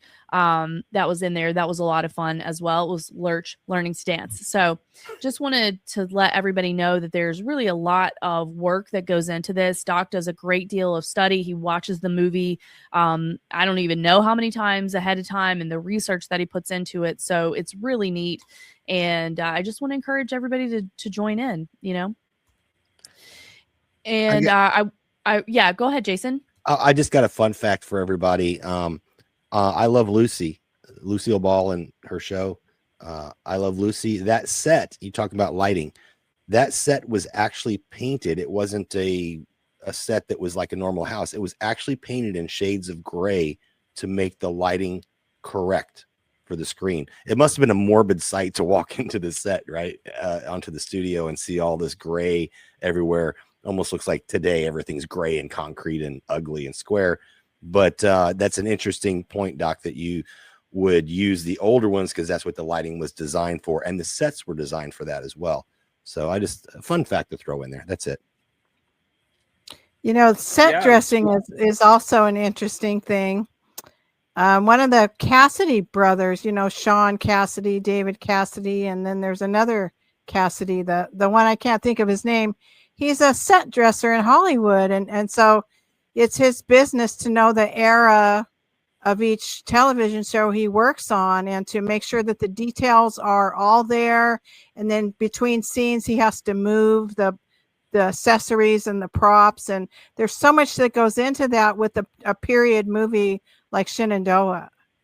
You know, and I always just love, I know my husband and I look at I absolutely love Victorian architecture and Art Nouveau and the Tiffany style lamps and things. It's, you know, from different time periods and antiques. So when I'm watching a movie like Shenandoah in a nice house of somebody with money, I'm checking out the wallpaper and the scroll work, the woodwork, and the just the architecture and the clocks, the lamps. So to me, that's always really interesting too.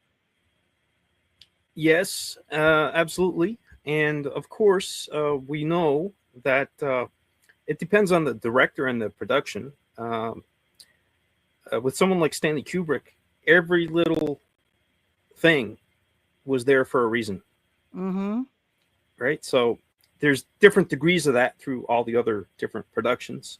I don't think there was anything nefarious in the background in Shenandoah, or probably most of your Hollywood movies. And I'm not even saying there's anything nefarious as such in Kubrick. But with Kubrick, everything is very carefully placed there with purpose. Right? There's thought behind it. Mm-hmm. For whatever reason it's there. Yeah, they're great to decode. Mm-hmm. Definitely a lot of decoding that can be done. Right. Yes, for absolutely. Sure. Okay, well, I think that we have kind of introduced the movie presentation. We have shown everybody Doc's YouTube page. If you want to support him through Buy Me a Coffee, please feel free to do that. And you can join his Discord as well if you want to get an invitation to the movie night presentation. And just want to remind everybody of that. And without further ado, let's go ahead and get into Doc's top 10 movies for predictive programming. Take it away. Okay, so now some of these slots are like there might be 2 or 3 movies in one slot. So this is by no means a definitive list. I don't declare myself an expert. I'm just a guy who likes the material. I like to present it, and I like people to attempt to help people understand the material. And maybe you should, take a second look at these old movies. These are not really in any particular order. The one that I put on the list first is The Parallax View. The Parallax View, talking about Warren Beatty and the director, Alan Pakula. I'm not sure the exact pronunciation, but this movie is mind-blowing in so many ways. This is, it starts with the Warren Commission, not the actual Warren Commission, but a version of the Warren Commission saying that the assassination that just happened is tied up all neat in a bow, and it was a lone nut. And then we see a version of the Bobby Kennedy assassination. And just like what we is now said was somebody else, not the anointed lone nut who did the shooting. And it leads to a reporter who just dismisses all the conspiracy theories into looking into things, and then finding that there is a force there's a corporation that is pulling off these hits and covering things up, making people disappear. There's a female reporter in there. I think she was played by Paula Prentice, and she represented Dorothy Kilgallen. Mm-hmm. Dorothy Kilgallen. I don't know if you're familiar with Dorothy Kilgallen. She was a very famous mainstream reporter, personality who appeared on a lot of game shows and stuff. She was kind of really big deal back in the time. It was like, I don't know, it was like if Barbara Walters was always on different game shows. That's the only way I can sort of put it. And like her character meets a mysterious end, just like Dorothy Kilgallen. So, and then you look into that character and you look at Dorothy Kilgallen, and then you find, wow, Dorothy Kilgallen met a mysterious death because she had 8 minutes alone with Jack Ruby. And that seemed to lead to her untimely demise. Allegedly. So I've shown Parallax View. I've had very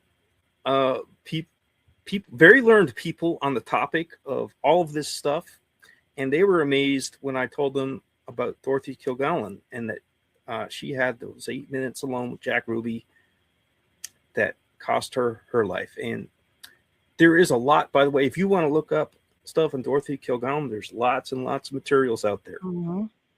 Right? I found her a very fascinating character, and they were using her.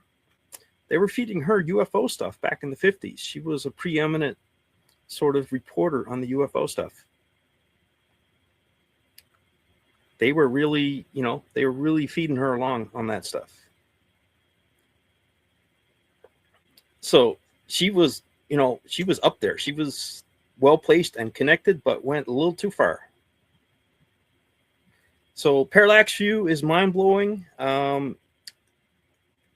music is haunting. The music is eerie. The music is it's like it's telling you America is broken. America is wounded. Right? It's like a sickly version of Americana, the soundtrack. The movie really works. I think it's one of these things. I think the ultimate purpose is to demoralize you, because it's like this monolithic group comes up at the end again. So they started with the Warren Commission at the front, and then they bookend it with the Warren Commission, and they tell you the baloney story. This reporter went nuts, and he's the guy. Nothing to see here. Don't look at anything else. Don't think for yourself. This is it. You think anything different, you're a lunatic. Movie ends. Yeah, very good. And I think that is certainly, it can't be denied that is predictive programming, right? Because we see that over and over, and we see the corporate press protecting a specific story, and we do see that people questioning the narrative, or people that are pointing out things that don't track with that official story, we do see them get kookified. And we have seen the kookification become much easier in today's day and time with the ramping up of what is a conspiracy theorist and all of these different, just things to dirty that image. Instead of being a critical thinker and a question asker, now you're part of Q, or now you're, Alex Jones, or whatever that looks like, in order to be able to dismiss you. And people's programming is such at this point that it's very easy for them to do so. So that's absolutely important. Jason, Karen, anything on a Parallax View before we move on to our next movie? I would just say that Ronnie Omelets, coolest name on the internet, said he also agreed. He listed a few: Chinatown, Parallax View, Jacob's Ladder, Pi, which is a freaky movie, and Capricorn 1 is his list. Oh, Capricorn 1, yeah. We did cover Capricorn 1 way back in the Movie Night Madness days that I was with in Autonomy. That's a really good one. I've got Network, A Clockwork Orange, The Manchurian Candidate, Wag the Dog, The Matrix. I think Wag the Dog is on and astounding. on. Yeah, yeah. So most of those movies we did cover back in the time. So I'm going to put Wag the Dog as number 2. Wag the Dog, because on the surface, at least, it appears to be a revelation of the method of spin doctoring many things, including selling people on war, and selling someone on voting for a president who gets caught with his pants down. Right, we got to sell the people on voting for this guy. Don't change horses midstream. Right, and we'll even put a fake war on. We'll just have a completely fake war on to get support for this, or to divert attention. So yeah, it was happening at the time when the movie came out. It was literally happening with Bill Clinton and the Clinton administration. It's always happening. Yeah, but it was very obvious at that particular time. I mean, I was a kid and I recognized. I even said that to one of my parents. I was like, this is what this is. This is what we're seeing right now. This is crazy. Well, we're seeing it in real time right now with Venezuela. And I know Venezuela has about 3 different, they've learned how to multi-purpose these things, but the Epstein list, boom, we have to go to some kind of a war or conflict or something like that. And we're ramping it up right now because everyone's they're fatigued over Ukraine. They're fatigued over Israel. Right. So now we got something new, and they're going to kill Americans with 10 billion, pounds of fentanyl. It's going to kill every man, woman, and child 3 times over the United States. But it's okay if it goes in the water. Right. Like, I don't see. Oh, my God. Yeah. Like, seriously, this is a wag the dog situation because the Epstein list, people are, even MAGA, starting to push back right now saying, where's the damn list? Where's the damn list? Where's the damn list? Oh, look at this squirrel. Shooting. Squirrel on water skis. Yeah. on a boat that has, it has 4 engines. Guess what? I'm here by the Lake of the Ozarks and other large water bodies here in Missouri. A lot of fishing boats have 2 to 3 motors on them. That's not abnormal. It's not for fishing. Yeah. And for water skiing and for other sports. Yeah. I mean, let's go on the pontoon, right? That might have 2 motors on it. And it's definitely no reason to execute people. Right? Well, the thing is that I did the on Google Maps, I did the route, like the shortest possible route that you can go from the northernmost part of Venezuela to the southernmost part of Florida, not including the Keys, right? But to the landmass, over 1,300 miles. Tell me that one of those boats with 4 engines can get 1,300 miles on a single tank of gas. Okay, I'm very sorry to come in with the iron hammer here, or the iron fist, but I need to keep us on track. We've got 10 movies to cover. Doc, let's hit our next bullet point. Well, I'm going to go in now with the John Wayne movie here. This movie really impressed me when I saw it last summer. And I think this is another one that enjoyed because of David Knight. David Knight would talk about this movie sometimes, and that's The Man Who Shot Liberty Valance. The Man Who Shot Liberty Valance. I think that was a 1962 film. John Wayne, Lee Marvin. What a great movie. Jimmy Stewart. And so I felt the movie was telling us a lot of things. So, well, let's look at the title. So, The Man Who Shot Liberty, right? Lee Marvin was Liberty. Liberty Valance. A bad man. A wild man. Right? He stood up to the Duke, man. Right? This was a tough customer. So, in the context of the movie, Liberty gets taken out. Right? That's the rub. Liberty gets taken out. And then a politician rises from this Liberty getting taken out, Liberty getting destroyed. Right? Liberty got destroyed. And they attributed it to the politician.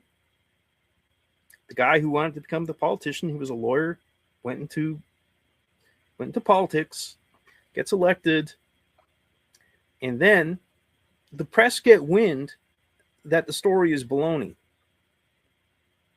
that somebody else shot Liberty. It wasn't the politician.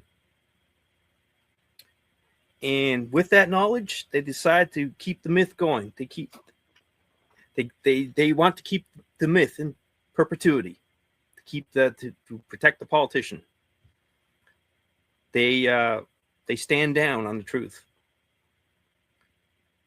So how many times do they stand down on the truth these days? I think we kind of see it all the time. Yeah, there you go.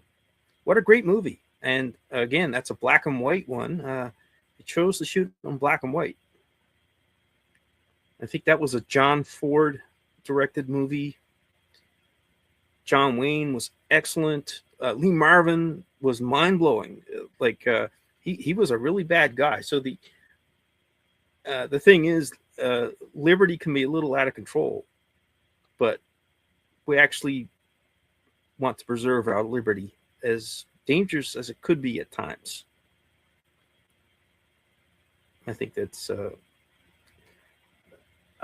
message. That's our takeaway. That's what we need to realize with all these people who want to bring in the nanny state, right? We don't want that nanny state. Correct. But they do. We want dangerous liberty. Yes. And that certainly is a message, I mean, that we see oftentimes whenever we're dealing with a false flag or something like that. The aftermath of the event is always going to be for your safety. This is what the online digital ID, things like that, are in the name of children's safety. It's always safe. Keep you safe. So we see that all the time. Okay, let's go ahead and go into our third on your list, Doc. Okay, so we're going to go to H.G. Wells, Things to Come. 1936 film based on a book from around that time, H.G. Wells' own book. And man, that lays out the whole plan. It lays out the whole plan. So H.G. Wells is no lightweight. He is, I don't know how you would equate somebody to him in this modern day. The first person that comes to mind for me is Yuval Noah Harari. He is like a plugged-in, connected sort of propagandist, I guess you would say, for the UN, World Economic Forum, that type of thing.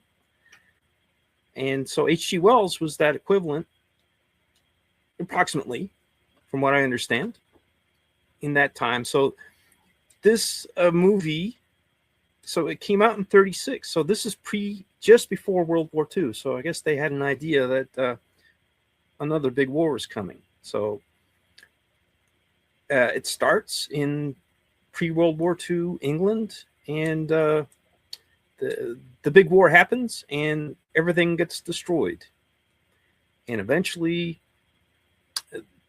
the globalist Air Force comes upon this town, and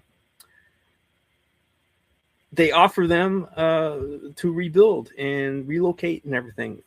So that's, from what I understand, that's kind of the plan. Destroy everything so much people have no choice but to take what they offer. That's what Things to Come presents. And it so then so the clocks go ahead and they go into the future.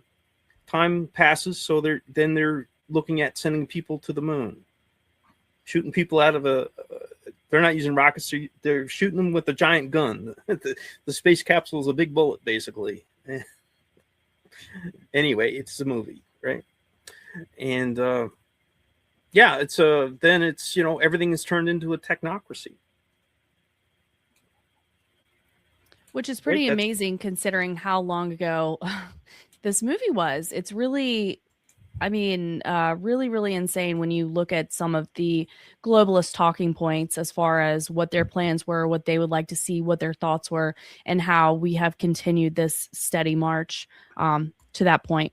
And I wanted to check in with Karen and then Jason really quick before we get into our next movie on the list. I'm good. There's so many movies that this is a great exercise because it really makes you think about all those great movies and so much that's been foretold, or so many things that have been put out there to make us think. I rewatched Michael Clayton not long ago, and then the original JFK movie that Oliver Stone did with Kevin Costner, and boy, there were some just fantastic movies. To Kill a Mockingbird. We just don't appreciate that heritage enough anymore. It's all gotten into the CGI and the big bang for your buck, and the budget, the big budget, and so many of the skills are just gone, but they're just fantastic movies. Fahrenheit 451. Soylent Green, just so many great ones. Yeah. And Metropolis. Yes. Metropolis. So, that's just a little comments there. Which we kind of, in an offhand way, we looked at something that was inspired by Metropolis a couple weeks ago, the Cloudminders episode of Star Trek. That's basically a retelling of Metropolis in a basic way. Inspired by Metropolis. And Deb says the island of Dr. Moreau. Oh yeah. Now it depends on which version. I've seen. Well, I just remember an older version with can't remember the guy, Michael something. But I just remember a version from the 70s. I know that I think there have been 2 or 3. And that was very creepy. That was creepy enough for me. Yeah, that's the one I've seen. Now apparently the one from the 30s is maybe the best one. I can't, but it has a different name to it. It's not the Island of Dr. Moreau. There's a different name to that. Well, I've never seen it. So the one from 77, that was with Burt Lancaster was Dr. Moreau, and Michael York was the. That's it, Michael York, the unlucky guy to get stranded on the island. But yeah, that was interesting and brutal in parts. The Val Kilmer Brando one is, it's not worth your time, really. That wasn't the best. Anything else? We want to go on to another one? I wanted to check in with Jason really quick. And yeah, like what Karen was saying, there's a lot of really good chat happening here of people talking about the movies that they're thinking about. So a lot of fun to see the active chat and people resonating with what you're saying, Doc. Jason, anything from you? Yeah, the chat's amazing. It's really popping. And if you're listening on another platform, which I think we're only going out right now to Twitter, come over to Rumble, join the chat. but what was the one? Videodrome. I forgot about that Yes. movie. Oh, Yes, very my good one. golly, that is quite the movie. That is Yes. quite the movie. That is But yeah, astounding. I would say that this is the thing where you ask yourself, does life imitate art or does art imitate life when it comes to this predictive programming? Are they really telling us what's going to happen, or are things happening because it was a story? And that goes with movies and books as well, that they said, hey, how can we make that happen? You know, it's always the question I have in my mind. Well, I would chime in and sorry, Doc. I just wanted to say really quick that absolutely predictive programming is a tool of propaganda. 100%. I'm not saying that it's that is the case every single time, and maybe there is some chicken or the egg, but it is a well-known tool to insert an idea into the population and to manufacture acceptance of that because it's a trick, because you've already heard about it. It's not abnormal to you. It's not foreign to you anymore. So it is absolutely a well-established tool used by the predator class. Doc. Oh, quickly on that. I think with a lot of these things, I don't think the screenwriter is writing these things in because he thinks that, or somebody's instructing him to write these things in about this technocracy or conspiracy. I think a lot of it was just trying to craft a great thriller. Recent example, my presentation of 3 Days of the Condor. There was no heavy CIA presence. As far as I know, Redford and Sidney Pollack just wanted to present a great thriller, which was conspiracy based. They didn't have an agenda to bring anything special to break a information wide open on CIA or paperclip, or they're not there to rock the world type thing. They just wanted to make a great movie that was a thriller. What is known, or what's publicly stated, is the CIA director was on the set one day. Who was it? The guy with the church committee. Casey? William can't Casey? remember. No, it was at this point he was former CIA director. He was former. J. Edgar Hoover? No, it Dulles? wasn't Hoover. No, it was one of the figures though associated with church committee hearings. Alan Dulles? No, it wasn't Dulles, but he was on the set one day. Edgar Casey? I can't remember. Yeah, okay. I can't remember the name, so quit playing guess. I can check the AI, yeah, and assume it's wrong. Surprise, Guard isn't telling us. That's funny. Guard, tell us the answer. But yeah, they just wanted to craft a great movie, according to what they said. So I believe them for that one anyway. But yeah, I don't think there's I think most of these screenwriters just want to craft a great script and a great movie, and the director wants to have a thriller with suspense.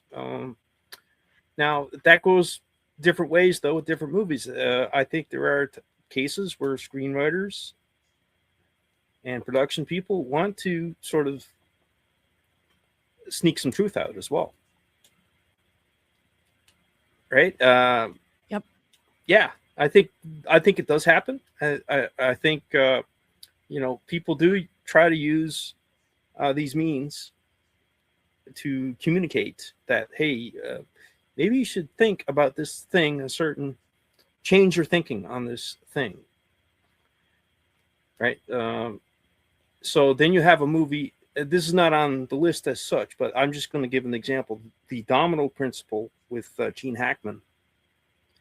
That showed how they would recruit people from, say, out of a prison to do these deeds, talking about assassinations. So they recruited this character, and he ended up not shooting the target. But guess what? he intentionally missed, right? But they had shooters line up in, I don't know, 3 or 4 different places to make sure the job happened. So I think that is telling us something. It was just a magic bullet. There was only one shooter. Yeah. That's right. Or you got a movie like The Package, and that's all about positioning the patsy. It was basically a 1989 retelling of Lee Harvey Oswald getting positioned. Right? So I think there are movies that sort of try to tell us things. Absolutely. Next up, if are we okay, we're good to go to the next one. Okay, so this is 2 movies that, because they're so similar, but they approach things in a different way. So talking about the Russian Revolution, heavy topic, right? So again, David Knight inspired me to look up Dr. Zhivago. Dr. Zhivago. Oh Great my God. soundtrack. Oh my God. Great soundtrack. Yeah. And I think that was a David Lean movie. So spectacular production, cinematography, meticulous, and just amazing. An amazing movie. So, and then with that, I didn't do these as a double feature because I think they're both like 3 hours long. Nicholas and Alexandra. That's from about 71 or so. So this is telling the story of the Russian Revolution, basically from the point of view of the royals. Tsar Nicholas. Right? And that was another astounding movie. So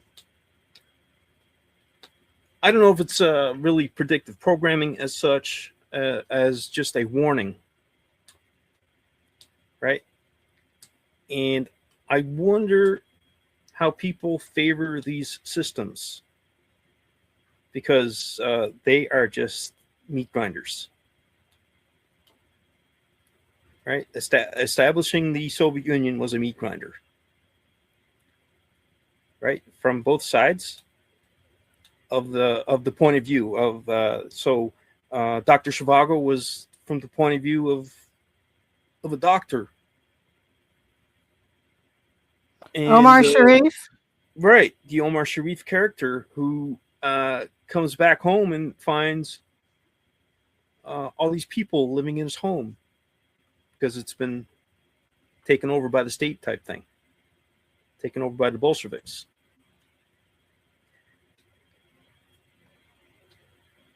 And so the movie, and there's also the character played by Alec Guinness. He's like the Soviet soldier he's highly connected into the system, and he even warns the Omar Sharif character, "Hey, they got their sights on you. You're you gotta start getting serious with this communism stuff and get in line type thing." And so the movie ends basically with the Guinness character in that time, the modern day, I guess. The movie was in like 63 or something like that, and they're looking at this big modern dam, and it's almost like it's telling you that yes, there was a little bit of a bloodbath, but it's all worth it because we got to this beautiful modern age. To me, that was almost the sort of takeaway at the end. So it's like kind of mixed messaging, but Nicholas and Alexandra, that's a different kind of tragedy. But to me, those movies they're sort of like bookends in a way. And you see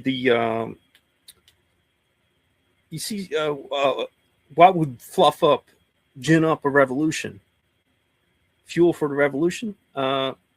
These royals living in extreme opulence while the people are just starving, living in horrible conditions. So yeah, you can gin up a lot of trouble when you got that going on. And wow, wouldn't you know it, we got stuff going on like that right now in our world as we speak, and people using the same rhetoric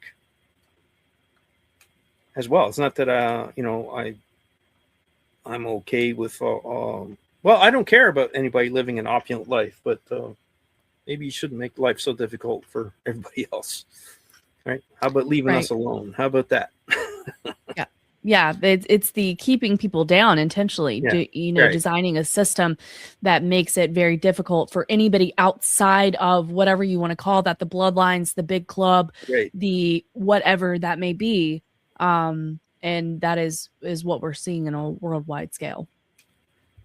Right. And then they they set up a system that again keeps people down. This is the ultimate tragedy of the Russian Revolution.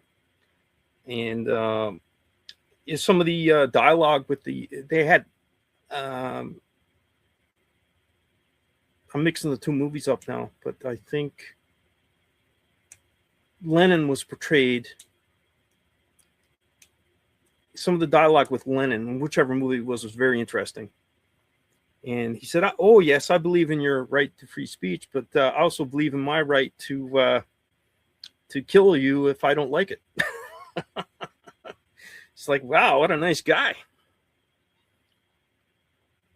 And of course, the other thing too, after going through possibly fighting in World War I and then being called home to fight in the revolution and doing everything you can for your country and your cause, then you're going to be evaluated for your state of mind when it comes to the party and the revolution. And if you don't go up to muster, well, you could get purged. Like, these stories are beyond tragic, and I still don't understand how anybody can get behind these systems. I don't get it. That's predictive programming, because there's a lot of people saying, yeah, I prefer this system, but you really don't. You might think you do, but you don't. Yeah, very good. Okay, let's move on to our next movie on Doc's list.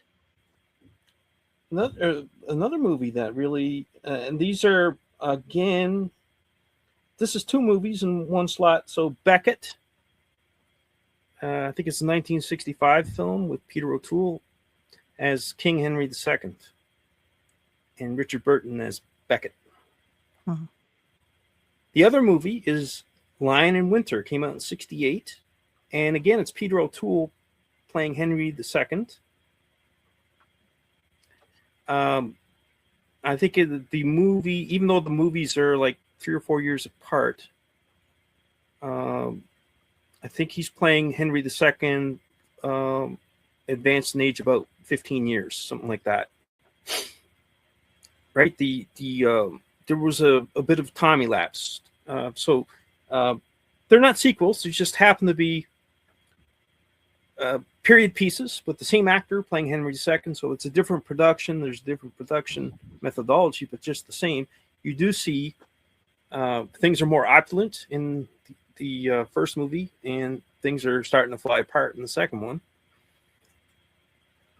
And you just see I think it's about the callousness of the ruling class over the people, I think, is what struck me the most about Beckett, because this guy was terrible.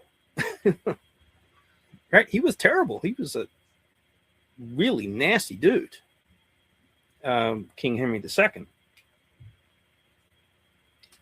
as portrayed in the movies. So then you look at this, you find the history that's portrayed is interesting. You do a little bit of reading on the movie, then you find, oh, Henry II's son was the guy who signed the Magna Carta.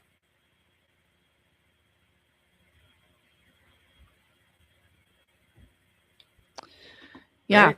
So do you think that those movies are overall to Like, what is the prediction in that? Do you think it's just simply to show how the other half live, that it's the demoralizing movie, or what? Well, so I'll tell you what, if it predicted anything as such, it's basically the Agenda 21 world. So there's a in Beckett, there's a scene where Henry and Beckett are taking refuge in a sudden rainstorm. So they're out in the woods, and they come across a peasant's little cabin or shack, or I don't know what you'd call it. A very humble dwelling, put it that way. And they didn't have any fire going because they were observing the king's rules about gathering firewood. You were only allowed, I don't know, 2 or 3 sticks a year. I think they were referring to like big trees or something. So they had no fire in. And you see that proposed in the European nations at this point, Germany not being able to gather firewood. Yeah, and I know a story from a few years back. This is going back a nice few years now. Drama troupe here, they toured Ireland. They did a show in Ireland, and they needed a tree, and it was illegal to cut down a tree. That was like back in I don't know, mid-90s, mid-late 90s. And then here just recently in some provinces of Canada, you were not allowed to go for a walk in the woods. Right. Live a huge Nova fine for Scotia. just walking in Yeah. the woods. So Yep. we know that, So we've you've probably seen a lot of the same stuff I've seen, where they have expressed the desire to not have people Yes. homesteading and living out in the woods. They I've do have seen- this stated plan and desire to stop that. I've seen the maps, the proposed maps that have most of the, well, I'm just thinking more of the, along the lines of the United States, but it's worldwide. Most of the area will be very limited access or off limits, with very few places for general use. And then a few mega regions, one being around Boise, Idaho, another being in the Texas Triangle area, and then you've got a couple back east and one on the west coast. So there's just a few huge metropolises that are to be for our use, but most of the land will be off limits to us. Yeah. So that's what Beckett made me think of, Agenda 21, right? Right. They had them ruled over with such a heavy hand. They were afraid to have enough firewood for the winter type thing. So it took the king coming along with his right hand man to say, "Hey, you better get some fire in for the king. Warm him up. He's cold." And by the way, we're taking your daughter as well. And, Clean up your daughter. We're taking her. Deb in the chat says wood burning stoves are highly regulated and being phased out. And I know where I live here in California, we have to have a permit and have our wood stove inspected to be able to use it. I think it lasts many years. You don't have to do it every year, but you definitely have to have an inspection before you can use it. And there are burn days and non-burn days. So, and then you see around the world different places where in the UK, I believe that people have had boilers. People have had boilers traditionally that work really well, but they're being forced to take out their boilers and put in heat pumps, which don't really do the job in the cold. And so they're having to pull out their legacy systems and install new ones. So, we see this move toward not a comfort, no creature comforts for us. We have to suffer. Go. Okay. Sorry. Ashley, I got a ahead. note. Well, I got a note on that real quick, Karen. My brother, he owned a historical house in New Jersey, kind of a rural area. He was stationed at Fort Dix. They wound up selling that house because it was so doggone expensive. They had the old heating oil system that everything ran off of a boiler from the heating oil, like their hot water, their heat, their everything. They had the radiator system, all that stuff.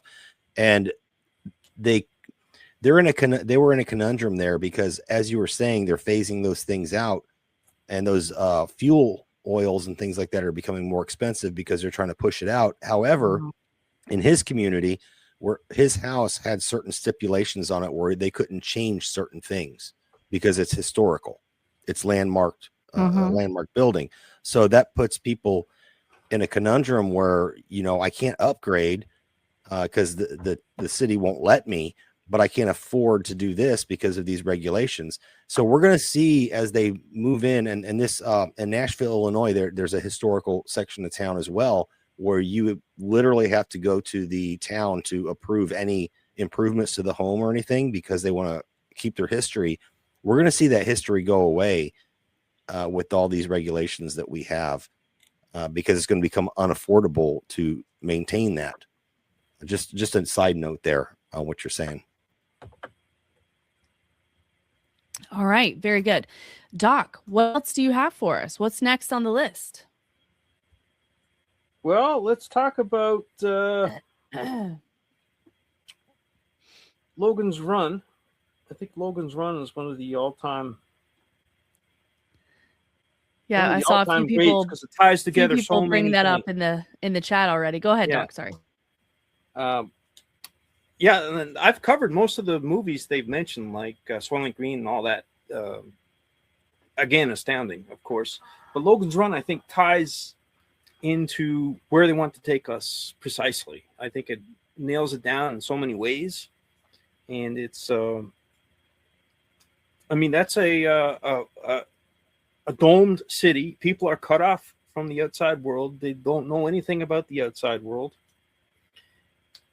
They have a limited sort of lifespan mandated by the state. Cities completely run by AI. Nobody has a sweet clue about their real history at all whatsoever. And they don't even seem to have the idea of what freedom is at all. It's been forgotten. Right? They can't believe that there's a place outside. They just can't believe it. So it's a decadent time. You know, state-sponsored orgies and all that stuff, and you can beam people into your apartment for casual sex and everything. Can't remember what they called the device now, but yeah, it was like instant Tinder. Yeah, and I think. Oh, go ahead, Doc. Sorry. Oh, and you could get the I don't know what you'd say, Viagra gas piped into the apartment as well. You get it all, right? It was a decadent life. The only thing was that you had no real freedom, and when you got to age 30, your time was up. Yeah, very eugenics coded, very Brave New World, very 1984, kind of all a combination of all of these things and themes that we very much still see today. You know, there's discussions about as far as leaving inheritance, certain ages that people can live to because of their quote burden on the system. And we have Bill Gates talking about how a death panel is like a forbidden topic. And so it's a little bit of idiocracy as well. It's all having these things at your fingertip that actually prevent you from being a healthy, well-adjusted, strong culture and society. And certainly when we wrap up the list and we go over your overall themes, I know that this is something like that is kind of one of the overall themes that we're seeing with these movies. We also have Maid in Canada and other places. The assistance in dying, you know, the and normalization of that. Yeah. Jack Kevorkian, the story of Jack Kevorkian Right. a long time ago, right?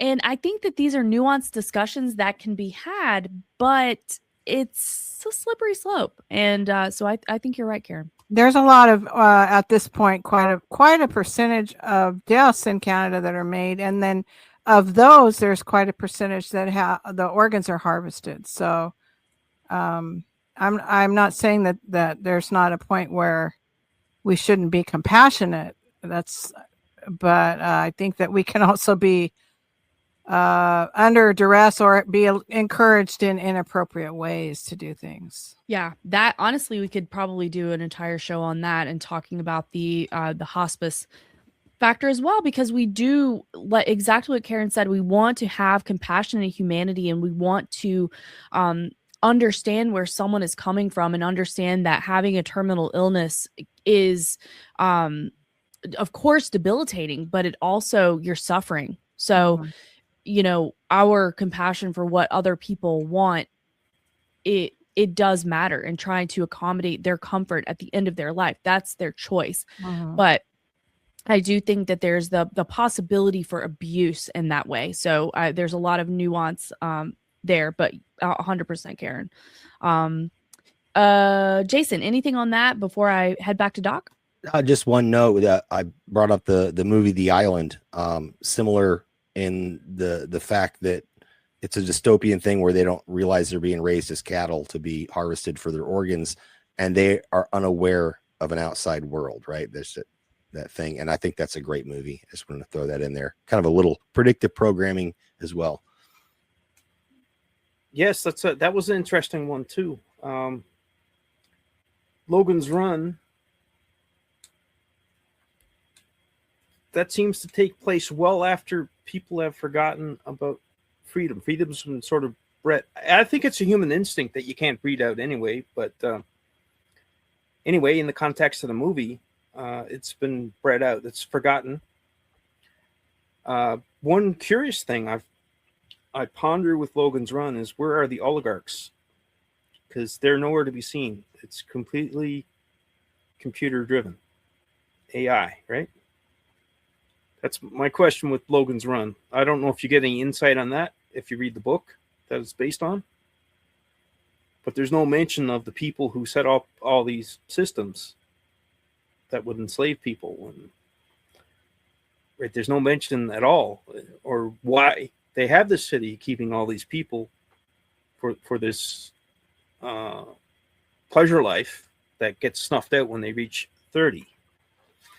Oh, Doc, my apologies for interrupting, but I wanted to jump in and also say that there's something to I tie when these conversations of generational forgetting come up, I tie it back to what we learned from Yuri Bezmenov. And he talks about that certain goals, certain forgetting, certain behaviors can be changed in a generation, which is 15 to 20 years. So I think that these types of movies talking about a people that that don't remember freedom, they don't know what it is, that this could be, if you were in a position of trying to at a, let's say, a mega think tank and trying to force your goals for humanity on them, certainly incrementally and generationally would be a great way to do it, because you already have the understanding that 15 to 20 years is a generation, and a great deal of thinking and behavior can be changed in that time. And we're talking about separating people from a culture, from, I mean, look at these major events that happened. For example, in the 60s, we had the counterculture revolution. Now, whether you believe that that was organic, I do not happen to think so, but that alone was a transformative time. And that was separating the greatest generation from their children culturally, which was the baby boomer generation. So this happened in a very, very short amount of time. And in 15 or 20 years, we have a completely a progressive sort of take on a lot of these elements. So the idea of generational changing and generational incrementalism, I think is the right word, is, I think, a really important theme to pick up. Yeah, people need to pay attention and look out for stuff that is basically erasing the family unit. Logan's Run, there was no families. That was a thing. Nobody was really aware of it. The women didn't give natural childbirth. Well, here's something to think about right quick is, they're talking about, 20 years being a generation, and Brian Deb McCartney, Deb, we know her as Deb, says 40 years for a generation. I think 20 years is where the main changeover happens, every 20. But I think right now we're shooting ourselves in the foot. And I know this is a little bit off topic, and I'll keep it short. But with inflation and having no starting point into adult life, meaning you can't get a job that pays you enough to afford a car that's on average about $50,000 now for an entry level car. You can't afford a home because they're, $350,000 for a home. You're not making the money for it. So people, we talk about people living in their parents' basement and whatnot. They're forcing this new generation to stay with the old generation. So hopefully, looking at the silver lining here, maybe they will meld together and it won't move, as Ashley is saying, where people forget and then move on and get slowly conditioned to this new thing. Maybe some of the old will come in with the new, and that will kind of hopefully push back a little bit on it, so we don't get into this, dystopia of technocracy. I don't know. Silver lining. That's all. Yeah, it's a little bit of a battle because now, in the past, 10 years, I find the language has been under attack, right? Just our basic language. People cannot agree on basic terms anymore. What is truth? What is a fact? Nobody seems to know anymore. Nobody can seem to pin it down anymore. Well, AI is going to tell us the facts, even though the AI is parroting the mainstream media, which can often be disproven. So, right. Yeah. Yeah. There definitely is a weaponization of language, and this can also serve as a generational barrier. We see it today in the newspeak that the children have that we don't understand. And the more you are separated from that environment, from that milieu, the less you understand what they're talking about. It literally is a bastardization of language. And where's that coming from? It's coming from somewhere. And I don't think that every 5th to 7th or 5th to 8th grader in the country is getting together talking about how we're going to come up with new phrases and it just organically spreads. They're seeing this stuff online. They're learning it from TikTok. They're learning it from music. So, excuse me. So it's absolutely being proliferated by these cultural creation, influencers, essentially. Social engineers. Yes, and the language certainly is part of that. I know we could talk a lot more about this, and I apologize for maybe getting us off track. Doc, finish up on Logan's Run, and then let's get into the next couple movies. Okay, so I just wanted to mention how the AI controlled the system. Most people totally trusted that system too, by the way, within the context of the movie. So it highlights the dangers, again, of the AI. So people were unaware of very basic things in that movie because of the way they were educated or lack of education. So I think it's in many ways the ultimate game plan for the future, for when they reach a point of getting to where people have forgotten liberty. This is where the Logan's Run type scenario comes into play, and everybody is a very willing slave, living that wonderful life with the state-sponsored orgies and all that, and Tinder on demand and that decadent life, right? But I just want to say, I don't want to go into this movie big, but there's a little blurb here from Rollerball, 1975 film. James that Caan kind of ties into the AI theme. I just want to mention it briefly. In that there's a scene where the James Caan character is going to visit a library, and it's all computerized, of course. And there's just a passing word, a passing sentence. He says, "Oh, the computer accidentally deleted the history of the 13th century."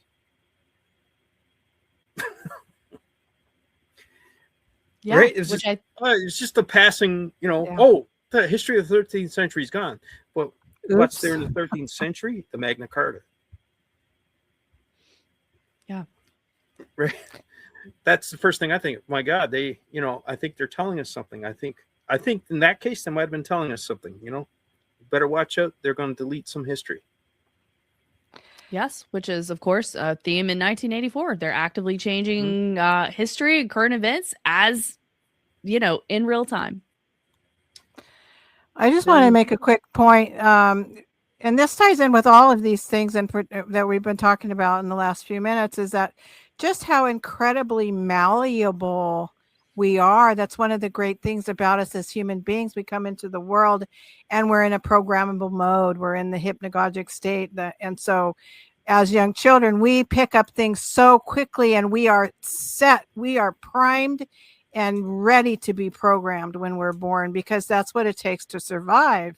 So we all have our culture and we learn our traditions. We learn how to survive. We learn the lore. We learn the history because our brains are set up that way. So of course, this has been taken advantage of. And we see that in all the movies, all the linguistics, every sense that we have is taken advantage of and used to mold us in ways that are desirable to the powers that be, rather than in the ways that work best for us or that we choose autonomously. So I think that's so key that we remember that when we talk about MK Ultra and things a lot in social engineering, but it's all based on the wondrous way that we come into the world ready to learn, and just it's incredible. A child can learn several languages at once. And if we have a catastrophic brain injury, your brain can rewire. And we know that screens rewire the way that our brains work. So all of these things change our wiring and change a lot more of the essence of ourselves than I think we even realize. And that to me is one of the huge dangers of AI, is that it's hijacking that process that we come in ready to learn and gather that humanity and what it means to be human. And we have to really guard those sources of information and input on the children. So thanks for letting me throw that little rant in there. Yeah, we need to buy books and keep them. Absolutely. Books are sacred. Yeah, and it is a very good point. I think that we need to be aware of what we're being exposed to, as much as we feel like we see through what is happening. And there certainly is an element of that. There is some part of that. But we need to know that people like us who are truth seekers are also being targeted. And I don't mean from like these fed influencers, you know who they are. They're popular alternative influencers who are speaking some truth, but I'm saying from the algorithm in general, right? We know that there was, I don't even want to get into it, but I'm just going to touch base on the Kirk assassination. When you got online, there was, everybody saw that. Everybody saw that. So what does that do to you? Whether you think it was real or it was fake or whatever, you were shown that without your consent. So that's all I'm saying, is that what is being promoted to you based on the information gathered about you. And there is something, there is magic, there is magical technique, there is sleight of hand, there is mentalism at play. And so I just want to tell, just put it out there that we don't always know what is being done to us, even if you're aware of it and you try to see through it. So we really need to cultivate and try to have our discernment for how we are being manipulated in a million different ways. Because like what Karen was saying, they absolutely, we are so susceptible to that. And I promise you that if we weren't, they wouldn't be trying so hard to constantly be manipulating behavior, discourse, discussion with algorithm, with division, constant division on everything. Every subject you could possibly name is politicized, and that's for a reason. That is to take away your ability to hang out with somebody that you don't disagree with, because now, oh, you want to talk about, I don't know, like environmentalism or things that weren't necessarily always political. Guess what? Now they are. So we're absolutely susceptible to that, and something we need to be really cognizant of, even if we don't always know what that is. I think there's power in recognizing that every time you step out there in the digital world, that there is an attempt to manipulate you, and that and recognizing that we may not even realize in what way, but and maybe there's some power in that. So there's also so many levels of our perception and ways we can be manipulated beyond the immediately recognizable. So we have to think about that too. There's so many different ways that we can be manipulated that are basically invisible to us. Planting the seeds. Mm-hmm. Yeah. I mean, a million different ways. Whatever it is you might think about the news, or to what degree it might be real or fake, I think it's absolutely designed to enrage you. It's like rage bait, or discourage you, demoralize you. Yes. Right? I think it's coming at you in so many ways, because the news and these big events are absolutely curated for different reasons. Absolutely. So I think one of the best rules when it comes to talking about this modern information age is don't rush to judgment. No need to rush into Facebook or whatever, typing in your comments and how outraged you are about this or that. Probably be calm and be cool, and don't jump into the fray. Yeah. Okay, Doc, go ahead and hit us with a couple more lists. And I hate to rush you, but we are running a little bit short on time. So I just want to make sure we get your whole list out and are able to cover your overall high-level themes. Okay. Well, let's talk about 3 Days of the Condor quickly. We mentioned it before. It is, as a movie, it works really good. As a thriller, it's great. Great performance from Redford. Max von Sydow is amazing. And who was it? Cliff Robertson as the CIA. They tried to present it as a renegade part of the CIA in the movie. So that's the maybe that's the baloney part, because it's I think it's basically the general program, right? Where all this is going down. And that's the one where Redford is with the CIA in the movie, and his section gets wiped out while he's out picking up coffee and donuts, or picking up sandwiches for the crew for lunch. And they all get wiped out, and they apparently by accident stumbled into a plot that was not from a foreign power, but I think it was a planned operation to basically take over a country to get their oil. So it seemed to have played out later with Iraq. Of course. Yeah. Many such cases. Yeah. That is absolutely a good recommendation for the predictive programming, and for, some of these, intelligentsia. Yeah. What are they up to? They're up to a lot.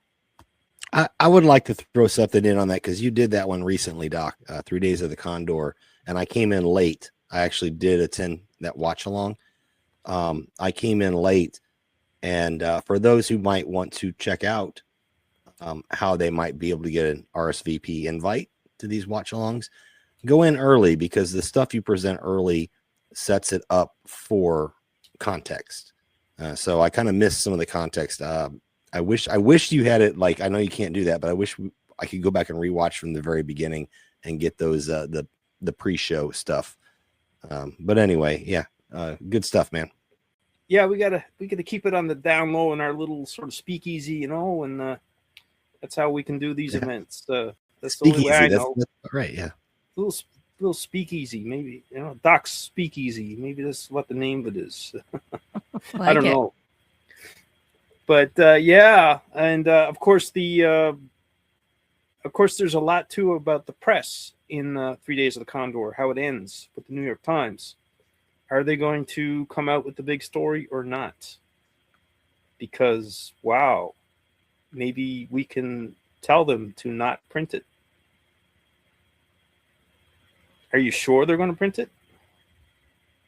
Yeah, for sure. Many such cases. They refer, I mean, there's a book. It's called Into the Buzzsaw for squashing stories that they do not want out there. And it also told us about Paperclip as well, Project Paperclip, with the Max von Sydow character. Because that Paperclip wasn't well known to the U.S. public at that time.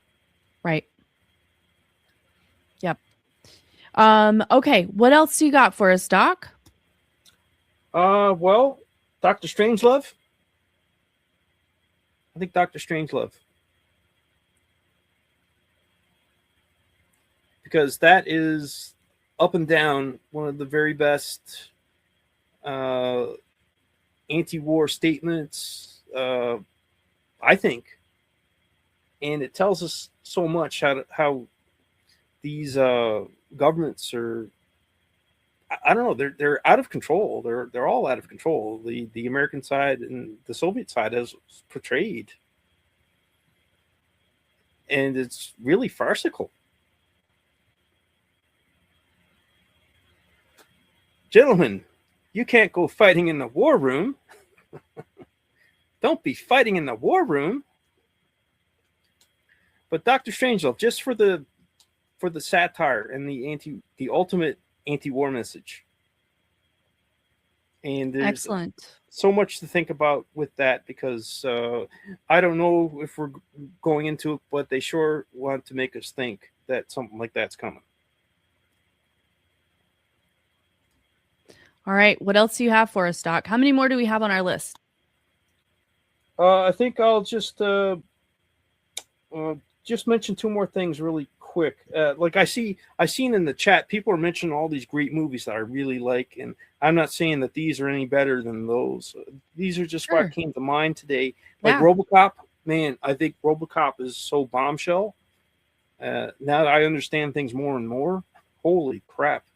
I want to do a presentation on it, probably into the new year now at this point. So we're running out of time. Yeah, the chat is on fire. There's been so many good discussions about different movies that that people are thinking of. I really love that this conversation has facilitated that. RoboCop is like Agenda 2030. It's transhumanism. It's putting people into dangerous positions intentionally, right? Callously putting people into dangerous situations because, hey, this is the ideal candidate for our cyborg project, so put him into this position here and he's sure to get shot there. And sure enough, they placed him there and they grabbed him and they turned him into RoboCop. And then, of course, it's the marriage of the corporation and the organized crime aspects. That's there as well. Clearing out the city. Well, we see echoes of that in our modern world in different ways. Hurricanes, forest fires, right? People getting eradicated out of their homes. So that's the idea behind New Detroit. Right, they're going to sweep everything out, and they're going to build New Detroit, build the big smart city type thing, right? And RoboCop, man, is just mind blowing. So I got to get that a strong mention because I feel it is one of the ones that just packs so much in of what's going on right now and what we're on the cusp of. And of course, the military-industrial complex. Lampooning that as well, and I think it tells us a lot about what's going on with the military now too. Like OCP didn't care that ED209 had a lot of defects. They didn't care if it worked. They just said, hey, we got a contract for maintenance and parts for 25 years. Who cares if it works? Right? I think it tells us a lot about the state of the military right now. So that's the the Reagan movie from the time of the Reaganomics. There's a lot to be said for that time period, to be sure. Okay. Okay. Well, what is the last one that you have for us, Doc? Oh, well, I just want, because I like it so much, even though people are mentioning all these great movies I know in the chat, like Soylent Green and all these, I've covered them. I've been part of great presentations with Soylent Green and everything. But I want to put a mention in for the Fugitive TV series, because I saw so much predictive elements in that TV series through the course of it. There's 120 episodes. So not every single episode is like a bombshell or anything, but it's like, oh, here's an episode on gun control. Right? Here's an episode on AI tracking of people. Here's an episode on experimenting on people with bioweapons. Yeah, you've really been on a fugitive kick lately because you have found it to have so many of these elements. So I know that you have kind of been working your way through that series as part of your presentations, and for this very reason. So it makes sense that this is the last one that you wanted to end on. And I do want to touch base with Karen and Jason before we get your overall handful of themes, and then we got to do shout outs and we got to get out of here. Karen, thoughts?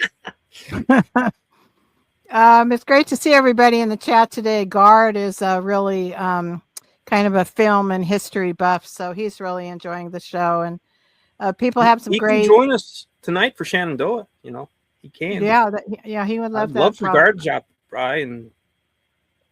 Yeah, Guard rocks.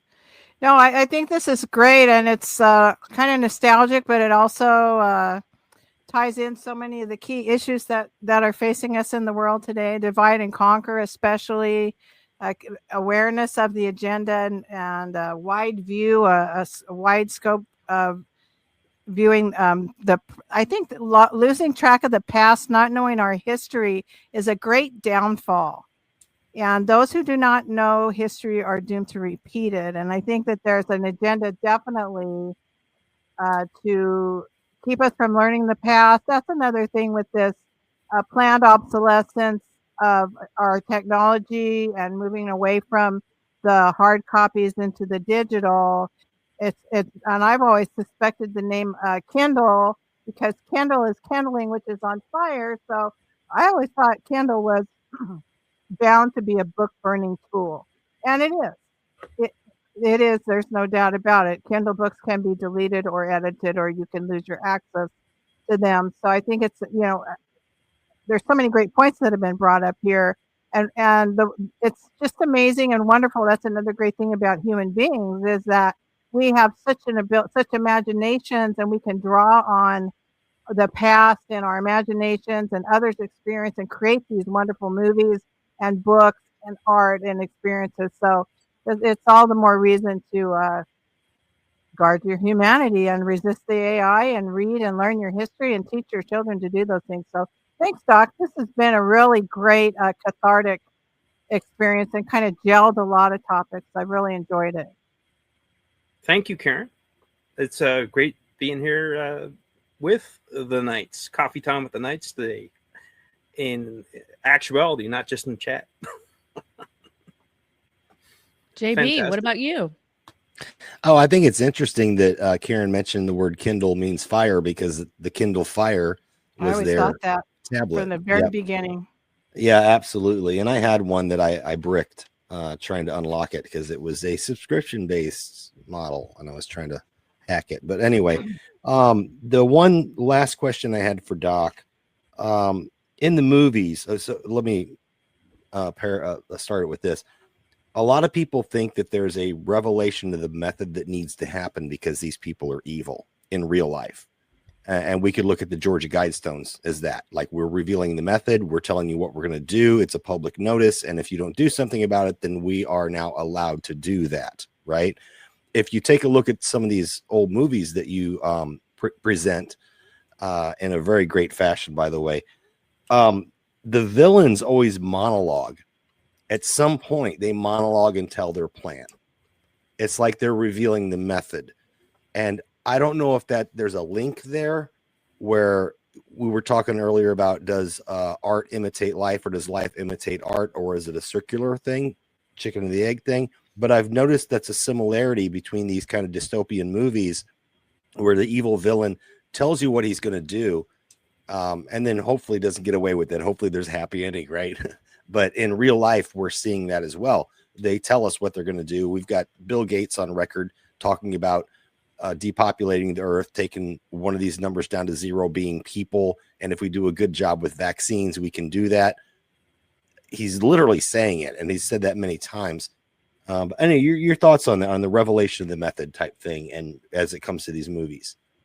Well, I think oftentimes with these movies,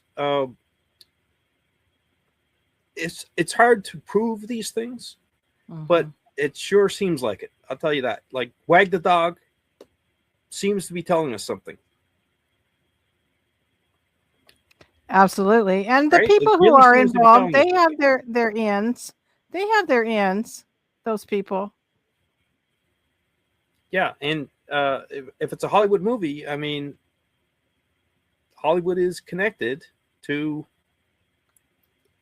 Well, the part two to that, I guess it's a part 2 to that question. Is the movie the revelation of the method? You know what I'm saying? We're talking about what happens in a movie, what happens in real life.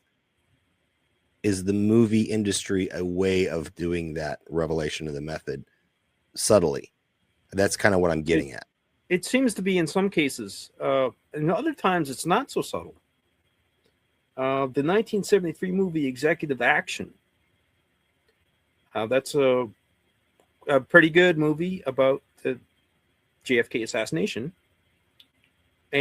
But one thing I thought was odd, there's about this 1 minute exchange of dialogue where I think it was the Burt Lancaster character. I can't remember which character, but they start this exchange of dialogue about how they need to eliminate people. They need to eliminate the number of people, and they need to get I think they even named the number 500 million. We got to get rid of all these people, and we got to get it down to 500 million because the world is falling apart because there's too many people.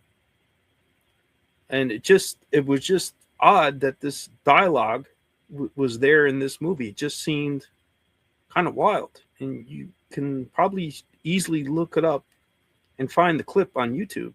I think people had it isolated. Somebody clipped it, and it's like a executive action depopulation speech.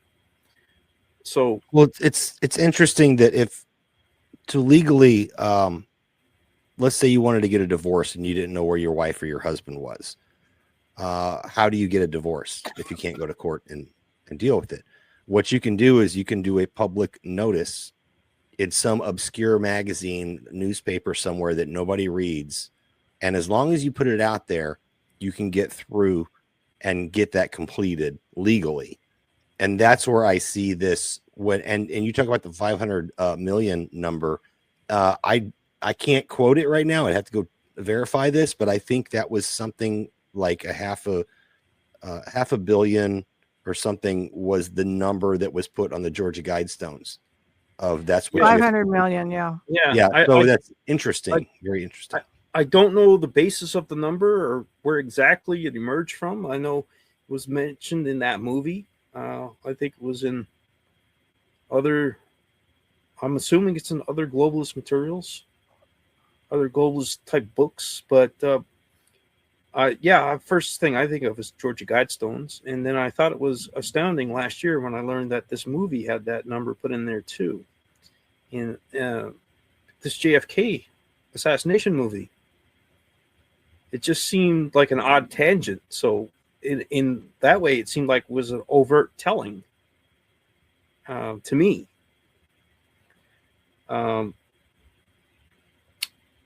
Okay. What else?